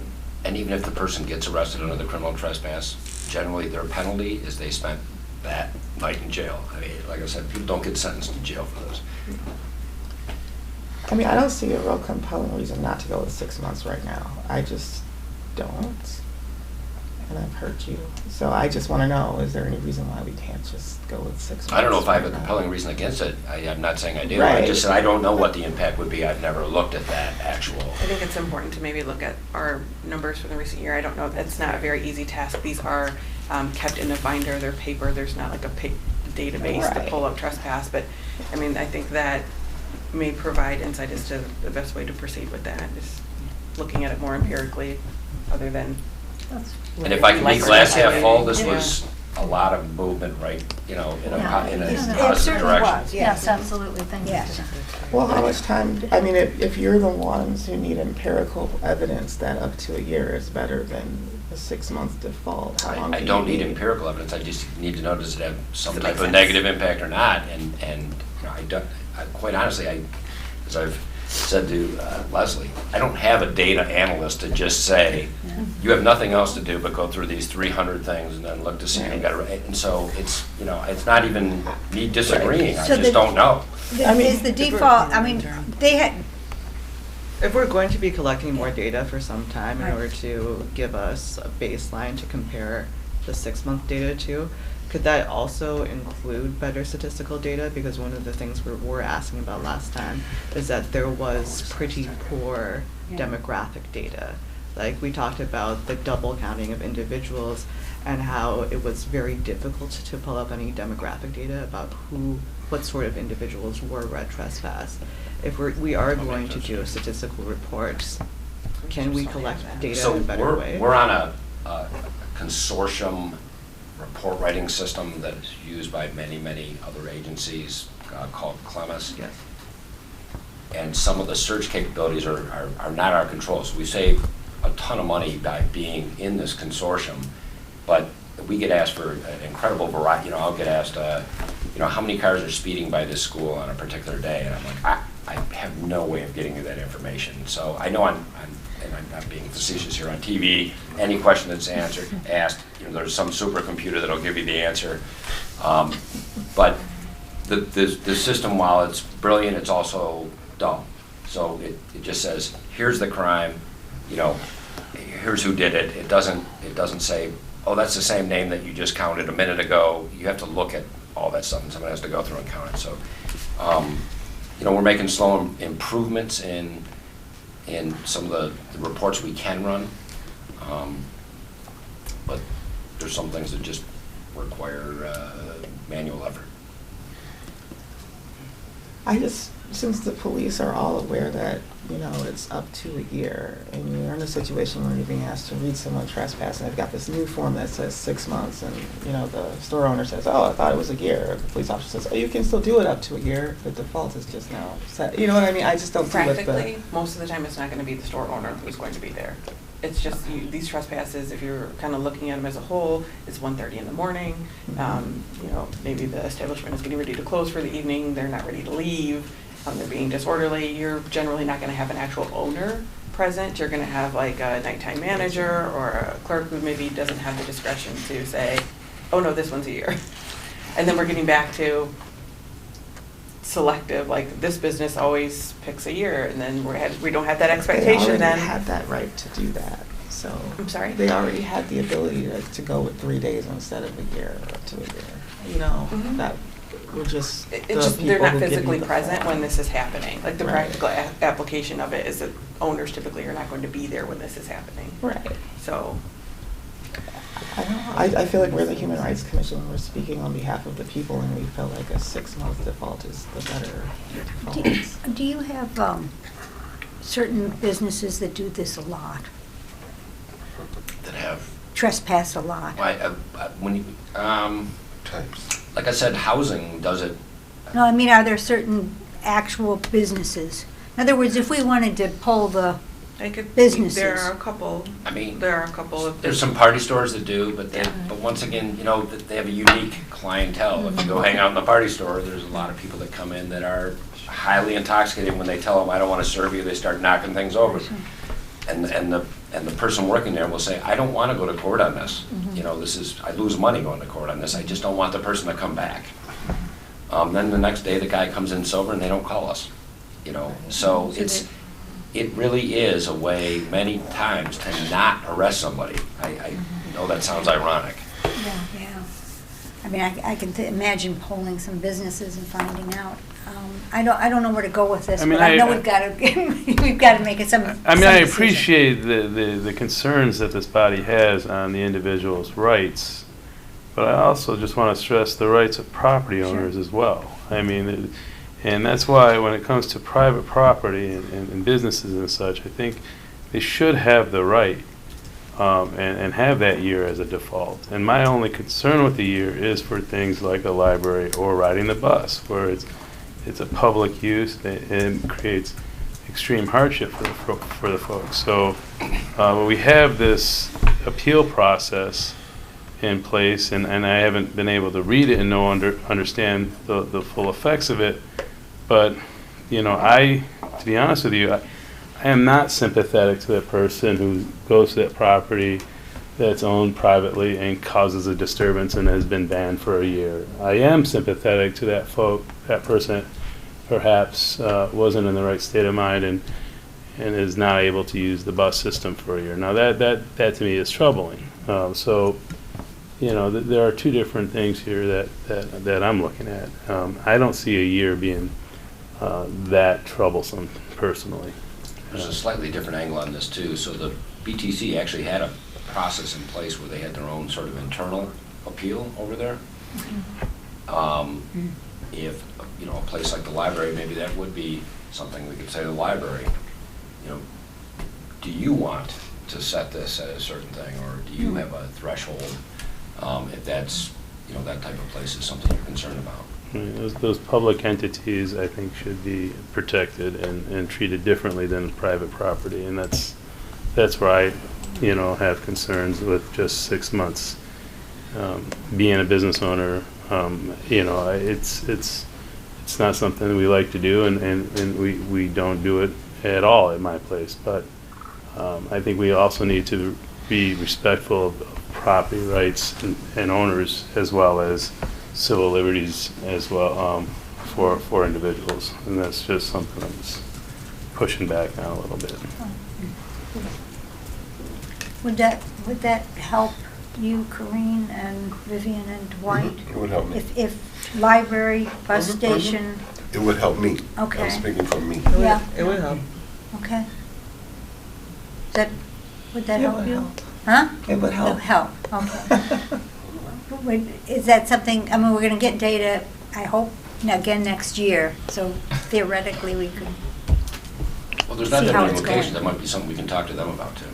Excuse We me? don't- There's not that many of those Yeah, public right. accommodations, so it might be something we can talk to them about and, you know, leave this as is, but for those type of things, Yeah. actually, you know, talk to that's them. what I'm thinking. It sounds like people would be happier with this if. So if they it's were- libraries, Bus bus, station. public schools? Parks? Well, parks, being city, we only trespass people for 24 hours. 24 hours. That's the default position for parks. Yeah. It's a separate ordinance. Do the schools ever trespass on the library? Yes, they do, yes, they do.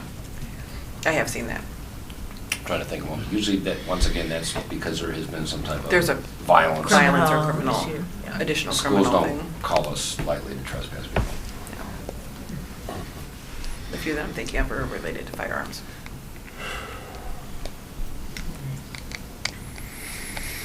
Okay. I have another question. In email last time, we asked, is there any internal AAPD policy governing when it is appropriate to read trespass? If so, what is that policy? We were informed that that was AAPD policy 041-026, trespassing, which outlines the procedures for staff handling trespassers. We asked to see that, and we were told that was TBD. Can we still get that? Or is there a reason why we can't see it? I don't know if I showed that to you when you were in my office or not. Can you think of a reason? No. I can't think of a reason you can't see it. We'd love to see it. Yes, we will. Okay. Thank you. We would have, I'm assuming Chief would have some revisions to make once this is We'd like to see finalized, it, because yes. that wasn't contemplated. And the appeals process, because that's not covered in the, none of this is actually covered in the policy, because we didn't know what this was gonna look like Yeah. yet, so. And Thank you for making so many changes and very good ones, I think. And please, I would encourage you to go ahead and get that ordinance passed. Yes. Well, not up to me, I just will draft Well, it. I'm Oh, on- yeah. I have no document, like. Do you need me to send an email right now? Yes. And thank in you. fact, yeah, we could make a you, resolution Councilmember. also when it's done. Julie's finding this. I mean, I actually, don't I want know. that worth its worth. Yeah. And that sounds like it'd be. So you, Steve. Jane, Alan, Okay. and she'll get the ball rolling for us for Okay. registrar. Great. Howard Thank too. Send Howard and Sarah too. Okay. Thank you.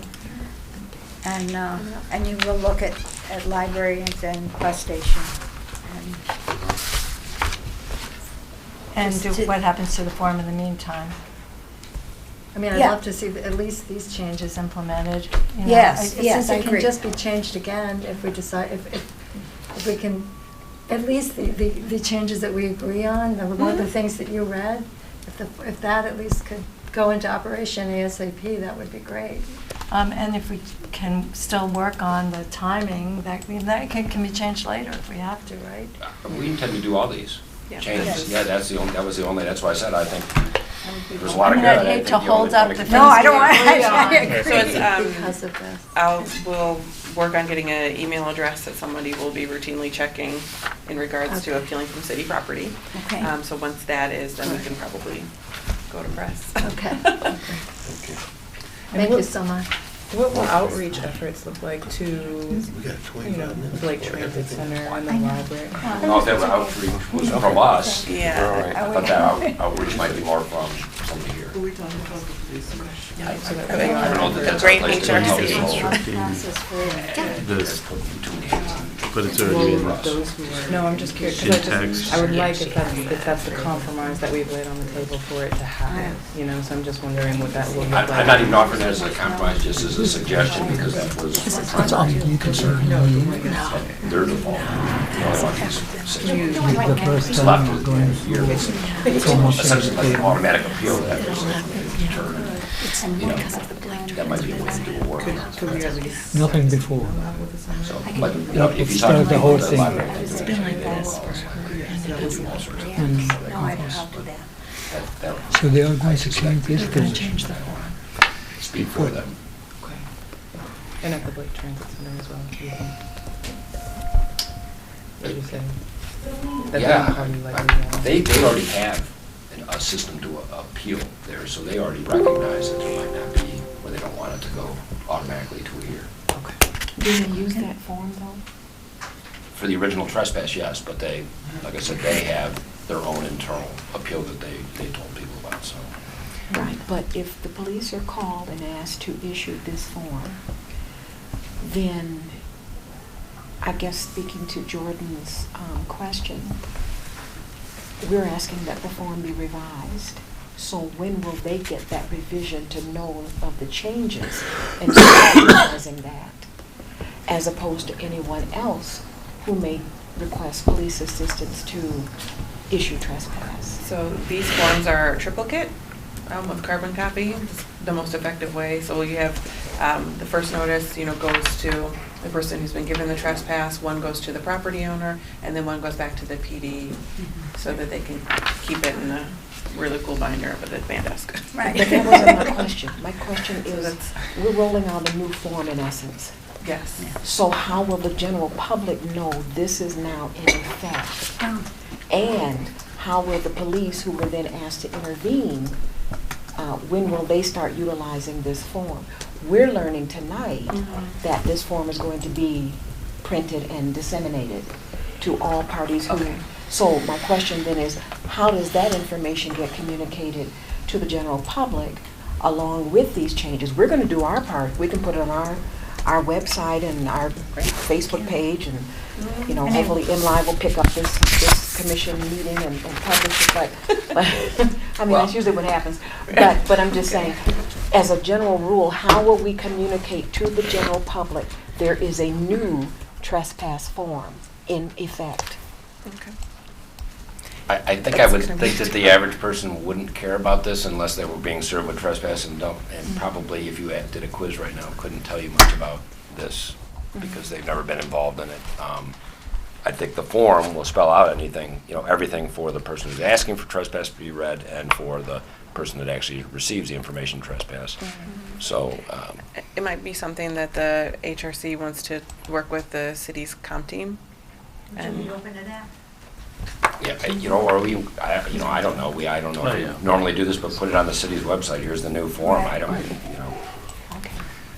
I think it's a lot for the police. They've No, got a I'm whole not lot asking going that on. the police- I'm not asking that the police do it. I was just, is there something that says effective this date, in the event you find yourself in this unfortunate position, here's the new form, here's what the changes are that are different from. For the police, it'd be as simple as the chief saying, everyone's next shift, they have a shift briefing, they're given updates as to what's going on.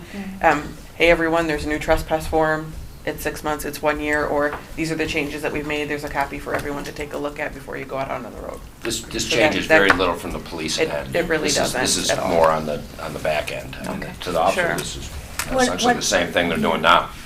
It's just I spelled out propose better. that we come up with something and pass it by them and see if it works. But we can't do that now. We've really got to come up with a process for the oversight membership. And we don't have much time, so I'd like to thank you very much. I'm very excited. Thank you. Good, how are you? And I will call you. Yes. Yes, I knew where you at. Oversight process. I'm afraid we really have to do this. Yeah. Vivian asked me about the police search, and I have been to to 2 of the 3 of the information gathering sessions, and I will send you an email about how they went. How's that? I also want to know how yesterday's meeting went. Yes. Not just the information gathering session. Yesterday. Not much happened. But yes, we can summarize what we said. Yeah. We can do that. That's fair. And yes, and concerns and all kinds of things. So that'll come. But we have a deadline right now as it stands. And that's concerning me because it's February 15th, which is our, right after our next meeting. And we've got, For applicants? applicants' deadline is January 31st. Right. January 31st or February 1st, I am going to send you all, because we are doing some vetting, I'm going to send you all the information on these people. We have 19 already. We probably will have somewhere between 30 and 60 by the time we're done. That's a lot. So I'm very concerned about this process. I kind of mapped out a start. I got some input. I didn't get a lot, but I got some from Pam and I got some from Linda. And I think the change that I would make so far, and obviously we don't have the most important piece, and that is how you resolve conflict. But I'm thinking that we start out with a process where we do this individually. We have a rating on this person. Is Jordan allowed to participate? She's not a voting member, but she can participate. In rating them? Huh? In rating them and have her, nothing personal. I think it should just be the voting members who can actually rate the, I think she can participate in discussions, but in terms of assigning a number and having that count equally with everybody's. Well, the number I think it should shouldn't. be the voting members. Yeah, I don't think you can vote. Okay. But I think you can read it. I'm not Yeah, do that- you have any problem with that? Sorry, what? We're talking about vetting the applicants for the Police Oversight Commission. Jordan is our intern, and she wants to know if she's a part, can she read them? She can't, we know she can't, okay. And she doesn't affect the whole forum thing. And you won't vote, but you have input. Yeah, for Yeah. discussion Yeah. purposes or whatever. What about HRC members who are applying to be on the? Okay, we have 7 people, and we have 2 openings. I've heard. I think No, She meant, she talked about HRC. Oh. Yeah, People who want to be on the Do we also ICPOC. participate in the Like if vetting? you wanted to be Boy, on oh, the yeah. ICPOC, could you really vote for yourself? Oh, if Well- one of our members wants to be on the police commission. Yeah. Well, I don't think you can vote on that one. Well, I don't know. I don't think What do so you think? either. I don't- what do you think? When we were putting together the task force, I recused. Right. And I think that was 100% appropriate. You were cruised for the whole, I did not look at any of oh, the okay. applications. And you think that was appropriate? I do. Oh, boy. So we've got 6 people. Rough goings. Well, but there's nothing in the rating system that says, That's true. there's no, But it's a recommendation. it's. Sure, we're not. It's not a bylaw, well, I don't know, correct me Well, if I'm. and we made the final. You guys heard it, it's, like you're saying, it's just a recommendation, right? Yeah. Can I ask, We recommend. is there only one person from the commission who is? Who might, Huh? who might. Who might? Considering, Maybe more. I don't know. You I only might? I Yes. might. Don't do it, is that what you're saying, Vivian? We should have somebody from the, I mean, there's an advantage. I don't even think you should, I think we should have one and support one. I'm not sure, but Well, There's an advantage, I don't know. Whether we work on it later, Okay. let's just, This- since given our limited time, Right, let's go right. through with your plan. okay. Yeah. Anyway, my plan was that everybody do it individually first. They go to a central place. Remember, we've got Open Meetings Act issues, and we've got FOIA issues. yes. And we've got, because we don't want to, first of all, we're going to probably, from what I've seen so far, we've got lots of people who are good. So it's going to be a hard choice to make. But we don't want to be talking about people on Publicly. television. We're encoding them, so we're talking about coded information. But still, it would be nice if we could do it individually. I think that's within the Open Meetings Act. That's proper. Send it to one person. We compile it so that we know what the distribution is. And then we know some numbers are going to be pretty clear, accepting, and some people pretty clear we don't think that they are a good fit. And then we'll have some portion of it where we have to decide whether or not to recommend. So I think that the best way to do this is individually, and then do any resolution in a more open form. Do you agree with that? Is that? You will send it to us by email or? That you would do it individually. I would Yeah. send you a form, and my form would be, I think, a little bit different than I suggested in my notes, in that I think you'd want a couple columns so that we know what the mix looks like.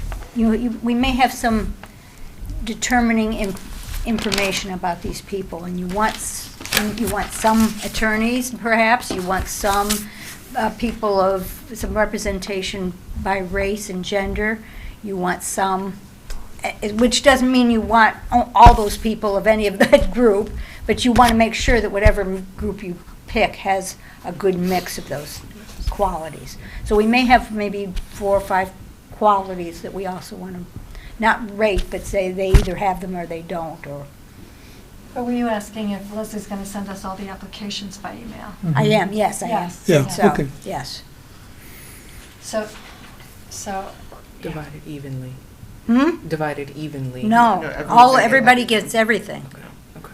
everybody gets everything, and Yeah. then Leslie proposed like 3 questions, Right, rather.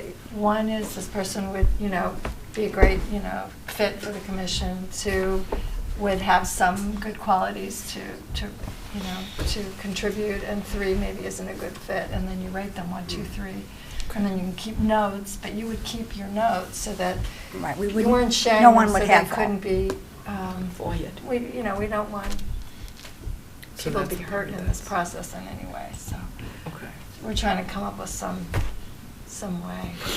And then we'll see, I mean, and if all went well, we all agree, Well. and that would be the end of it.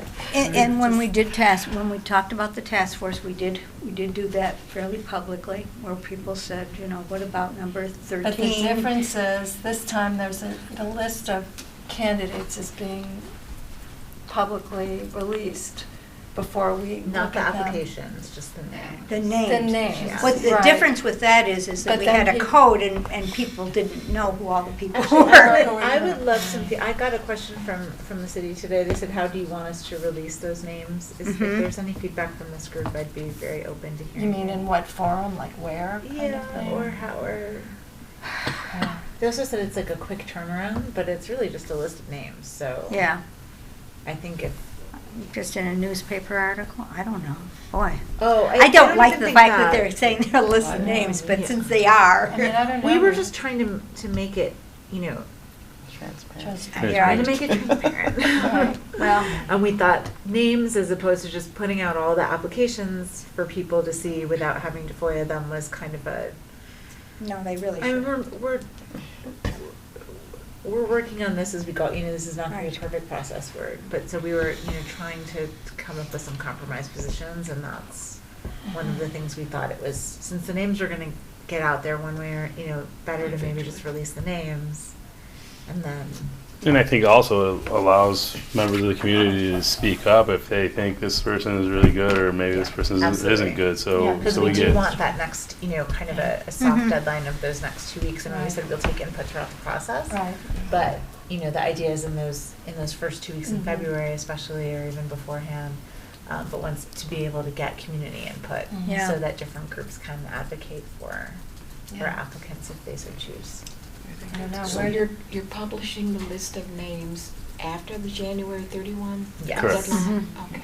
So the press release that we sent out said, you know, on February 1st, I think we said via the city's website.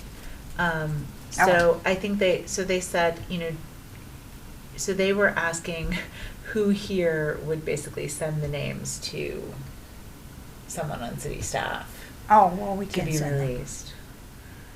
And I will send them in no order, because I don't want it to be easy to try to encode our code, whatever it is. I mean, Or maybe in order I'm assuming they'll just that list they them applied or alphabetically. something. Yeah, Huh? I'm assuming they'll just list them alphabetically on the city's website. I'd rather not.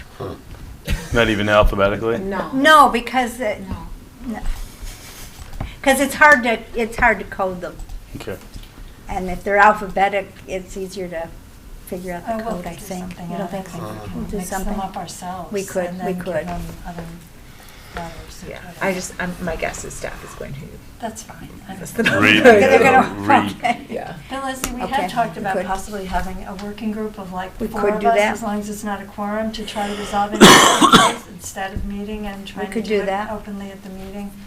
We're not gonna have. We could do that. And then we I can just agree to defer to the working group. My fear, I mean, we're balancing right here. I think we got some input that said that doing it publicly was transparent.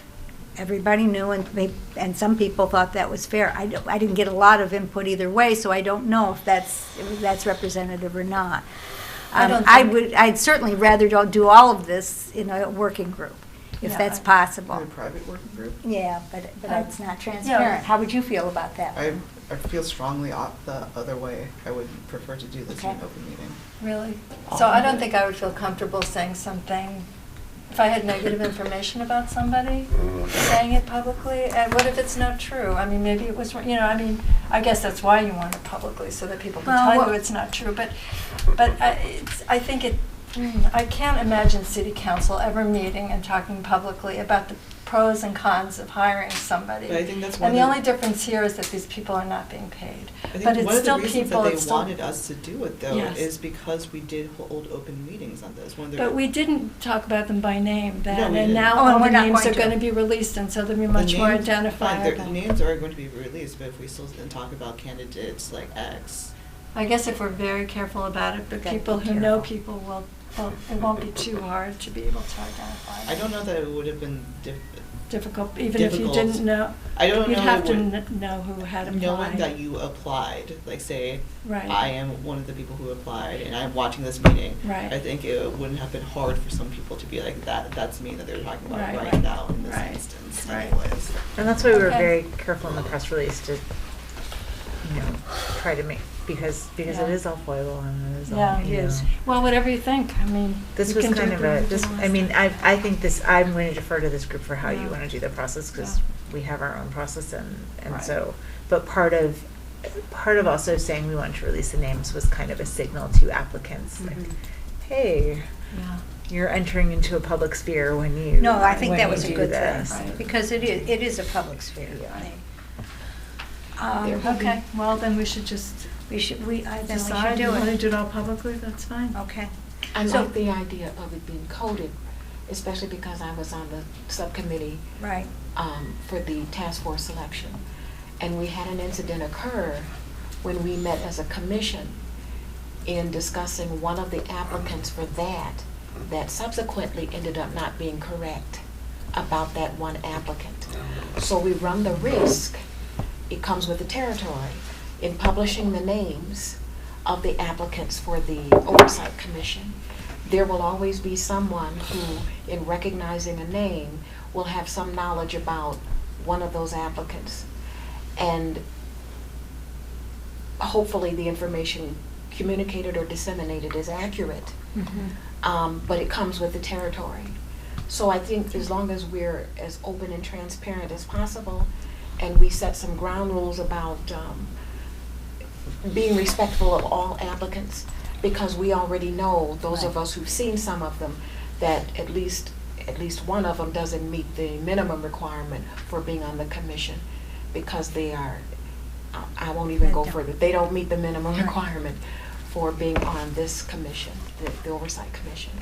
There may be other applicants, and I think the general public, in seeing that published listing, will also know of some individuals who don't meet the criteria for being. So I'm just saying that whatever we end up doing, especially since the decision has been made to publish the listing of names, that it goes with the statement throughout this entire process. Our goal is to achieve transparency, but also we request that in all of our deliberations or discussions, that respect and dignity be maintained by all individuals, and ensure that we, the commission, ensure that that is done. And there are also 4 council members that if someone wished to communicate feedback that they didn't want discussed publicly in this forum, could be communicated to any of us. that Well, are- part of the that are on that. criteria, I was reviewing it, was applicants don't have to complete the form.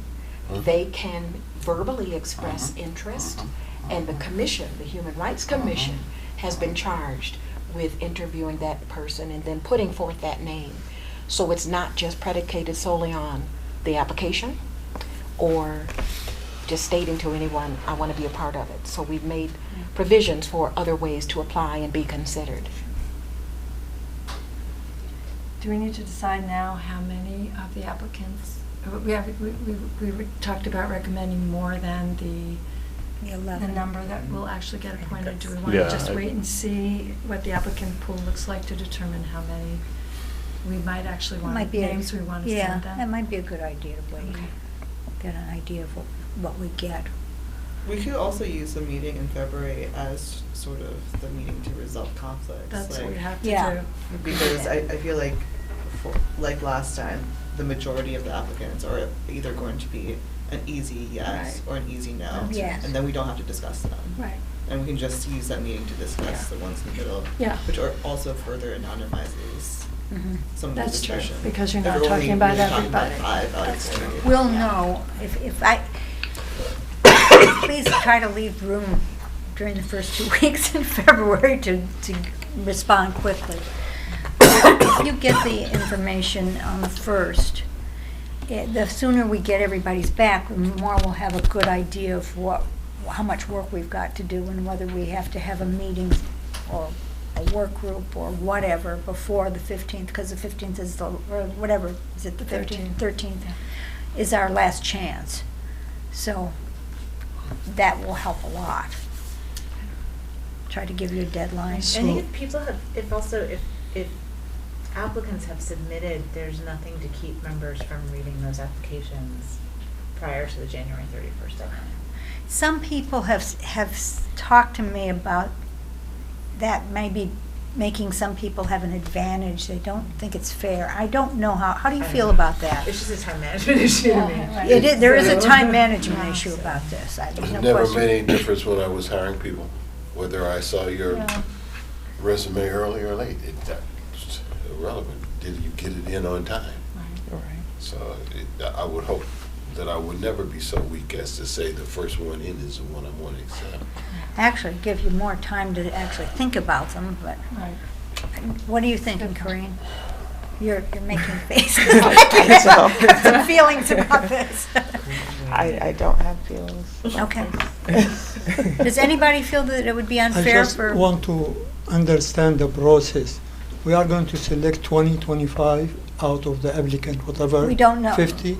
Well, And the council people will select the 11 from those 20 people? No, we don't Or know. the That's council what people most can states add say. whoever they want? We don't actually know. We could add to that list. Because I understood that Oh, you could when add the to that task list force. without I any? believe so, that's how And we submit the 11. the ordinance reads that it's not, and I could be mistaken, I'm rereading it as this week. There are other ways for people to be placed on that commission, not solely through this process. This is one, but not solely. I would think that would, some people in the community might object to that. There was objection. It is in the ordinance. There's a reason why I call this the most thankless council task of 2018. I understand. Yeah. Is there any chance you could make sure that they applied? Because that means you're. Of course they have to apply. Oh, they Well, have, that would okay. be criteria for me, at least. They'd have to, for I me, didn't they'd hear have that to from submit an Ali. application. I mean, I wish I would have brought the ordinance with me. I have a copy You of know, it. but if you look at that section of the ordinance, Yeah, Right. it will, it clearly states But there's other It says the ways mayor. of being It has to go, I mean, the appointed mayor's to not the mayor, I commission. mean, yeah, it has to go Or the through the four. council liaisons or liaisons to the commission. It's the four liaisons who make the final Dwight, recommendations. you were in the task force, right? But it doesn't I solely come. understood from some people, I'm not sure if this is true, But you're saying that it doesn't the mayor and the council, they add a couple people to the task force, which No, they all each had applied. They all had applied and they were all in They all have to either apply, our but- first choice or our second choice.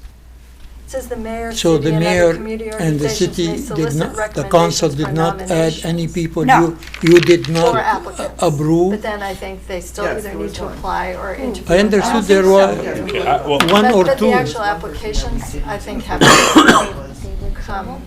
Is that who you're thinking? It You'll- was never you'll be my choosing. expectation, it's never my expectation that we would pick someone who didn't apply. Right. No, she wasn't. However Through they the apply. interview, However through they whatever, apply. through Right. whatever. She wasn't on our slate. It's still up to the four liaisons. It's to not make an sure they're expectation, action it's and not then- an expectation, but I have seen But it she happen. did apply. She did apply. I've seen it happen. So you think she was And, on the bottom? We were involved, my Yes. wife Okay. was, ex-wife So was he involved did in a break suit from our when it happened. recommendations. When I'll somebody check who had that. not You applied may for be a right. position was given a position. Yeah, but I never knew who it was and I never checked. That's what I I thought you heard meant- from some council people. Because the headmaster wanted to That's give what this I heard person from a some position. council. Even the mayor Okay. can still do that. I'll check. Mayor Seems can't to do be- anything. Like what I mentioned That's to a good you. thing to know.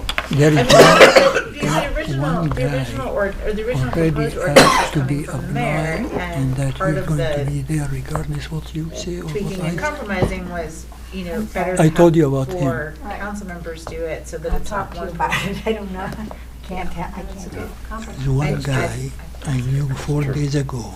Yeah. The mayor is going to I mean, apply, it doesn't mean that we can't and he's factor going in. to be there. He's a community member like anyone else, yeah. I want to speak Well- briefly to, And they don't have to be on our list. Yeah.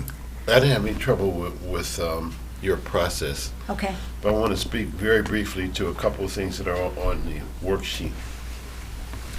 Where it talks about solid academic experience, one of the things that we really don't want to have happen, the task force doesn't want to have happen, is everybody on there be well educated. Yeah. And so many of the decisions that are made in Ann Arbor totally favor those who are well educated and bourgeois. And we don't need this for the task force, for the commission.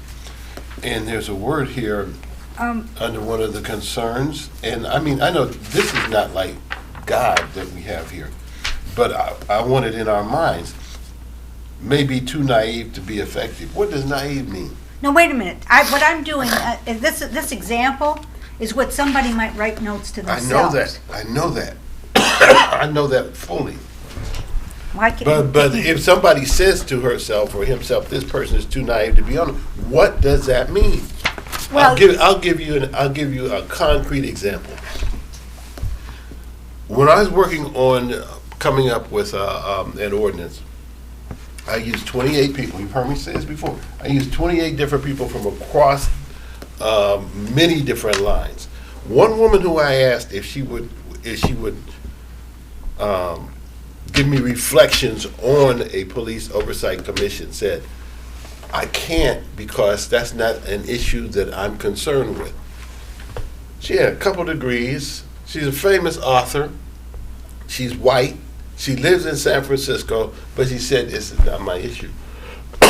She thought she was too naive. We're talking about public safety. Everybody is involved in public safety. I just want us to say, to understand, it's not fair to say that somebody is too naive. That's all I want to say. Okay. It's not fair. Okay. What you're saying is be very broad-minded and really Be very look and try to broad-minded. understand what the Yeah. people are Yeah. about. Okay. Feel free to add to the, I mean, I just, you understand. Understood. Because somebody else could come up with. Did you like the 3 questions? I liked everything. Okay. So we're okay. We'll keep varying until we get it right. So I'm sorry here, we said initial recruitment process, and I'm taking a step backwards here. It says failure to apply shall not disqualify a person from being eligible for appointment. Okay, That's true. okay. So it's there, Yeah. very important to know that. think So I just that's- want to make sure that yeah. people are aware Yeah. that it's not No, I what understand. my intention is, but Yeah. I also But want then to it would make. be up to the liaisons to decide, I mean, does this person have, is there some reason why this person is not actually filing application? Maybe there is a reason, in which case they should be considered equally. But, that would be your call. I just also know that you're going to get some uproar if we've got 30 people who are on that list and the one person who gets it isn't on the list. Somebody's going to say, whose friend is this? I mean, it just doesn't look like a transparent process. Well, but it's in the ordinance. I know, it's in the ordinance. It's okay, but. It's there, and I just want to Yeah. make But sure doesn't- everyone's aware of No, it. you're and- right, and- Sarah. and- Yeah. That's true. I mean, this is new to all of us. Obviously, it's important for, like I said, at my first meeting here is to have buy-in from the community and buy-in from this commission and for it to succeed. And so we need to have that trust, and hopefully we have it and we maintain it. So just for the sake of argument, Suppose there is at least one, maybe more, who do not come through this process, the application process, but you, the 4 liaisons, are aware of that individual. How will you make that information known to the public to ensure the transparency of the process? I think we are going to be. You're going to list them on, are they going to appear in that list of names? I would expect it to be, unless it's some sort of extraordinary situation. But I'd expect that person, if it did not come through this commission, to be, and if they are going to be considered, to be on that list of names. Or that we would certainly, ask that person to fill out an application. I mean, I just sort of see it. It's a really important task, and if you can't be bothered to fill out the application, yeah, it's not a good sign. It's not a good sign that you're willing to put in the work, to me. But that's just I'm 1 of 4. Well, that's not the reason why the task force included. No, in some way. And the reason, if I'm not mistaken, I was the one who insisted on it being in there. There are certain people who are not articulate enough to want to fill out a daggum form. But that doesn't mean that they don't understand the issues. Doesn't mean it at all. And when we selected, or when we solicited individuals for the task force, there were individuals who did not complete an actual form. They verbally told us, and some submitted other indication. So all I'm saying is, because the council has made the decision to publish all names, then if any individual who Council does did not make that decision. Okay, well, whoever made it, the point is it's going to be done, right? So names are going to be published, and so whoever does not complete an application but still wants to be considered for appointment to this commission, I'm saying that their names should also be included in that list of names. In the spirit of transparency, in the spirit that we came up with that idea, I agree with you. Yeah. So at that point, then we would become aware, if we aren't aware prior to, of those individuals or that individual who wants to be considered on the commission but doesn't complete an application. We're not trying to deny anybody, we're just trying to be open and Sure. I mean, I already have talked to, there's one person who sits on the Housing Commission, for example, who I've spoken to about serving as one of the, whatever we call them, like community liaisons, to, if you wanted to, to tell someone but not report, make a formal report. And, so that person maybe came to me February 3rd and said, I have this person. Came in after. Yeah, right. Or February 14th after you've already voted. I don't, but I don't. Again, this is all new, and we will try to be. I mean, hopefully what we're trying to do here is just trying to get the best possible pool of applicants and candidates and not exclude it, so we don't just have a certain segment of the population that qualifies, that it's open to all. Keeping in mind that there will be turnover. There'll be opportunities for new people constantly to come on. So. But I think it's really important the first. It is. No, it is. But it's not. We'll forever. set the trajectory. We'll set the tone. We're going to recommend some for, it's in order to stagger it. I think some will be for shorter terms, some will be for longer terms. So did we decide that you are going to send us applications before the 31st? I don't know. I think so. It sounds like no one has a problem with that. No, I think it's a good suggestion. Okay. No, I think it's a good idea. I think Julian brought up a good point. I wouldn't want to have a data dump on the 31st or the 1st of February with 40 applications. You're better off starting to look at them as soon as you can. I don't think it would set bias or prejudice if you saw someone's first or last. I don't think it really matters. Wouldn't matter to me if in my place of employment. Well, Leslie, I wonder if you should maybe have somebody helping you do this, a second pair of eyes to make sure that you're catching all the applications. That would be nice. So somebody who wants to. Well, when they come through the HRC, I'll see them all. But it's when they come elsewhere, I don't. Yeah. I see when we respond to them acknowledging receipt, Right. but I don't actually see the information. Just because I could imagine that one Well, might get Yeah. lost in terms of sending it or attaching it. We just need at least 2 pairs of eyes on it, so. 2 pairs would be good. Does anybody else want to be involved in this? Second pair. If George, Okay. trust her. Just figure it out. Great, good, okay. Please be aware that all this stuff it's FOIA-able, but I think we ought to treat it as confidential Yeah. at this point. We'll keep in touch with how what it's progressing, but you'll start getting them fairly soon. Again, we're not gonna list everyone who applied. It's the people that, Oh, no, we are listening. Yeah. all the ones that applied, Yes. everyone that applied. Yeah, Yeah, you were in the that's room. That was before break. That was before break. I- Meeting that this happened. Honest to God. So it's Which one is it?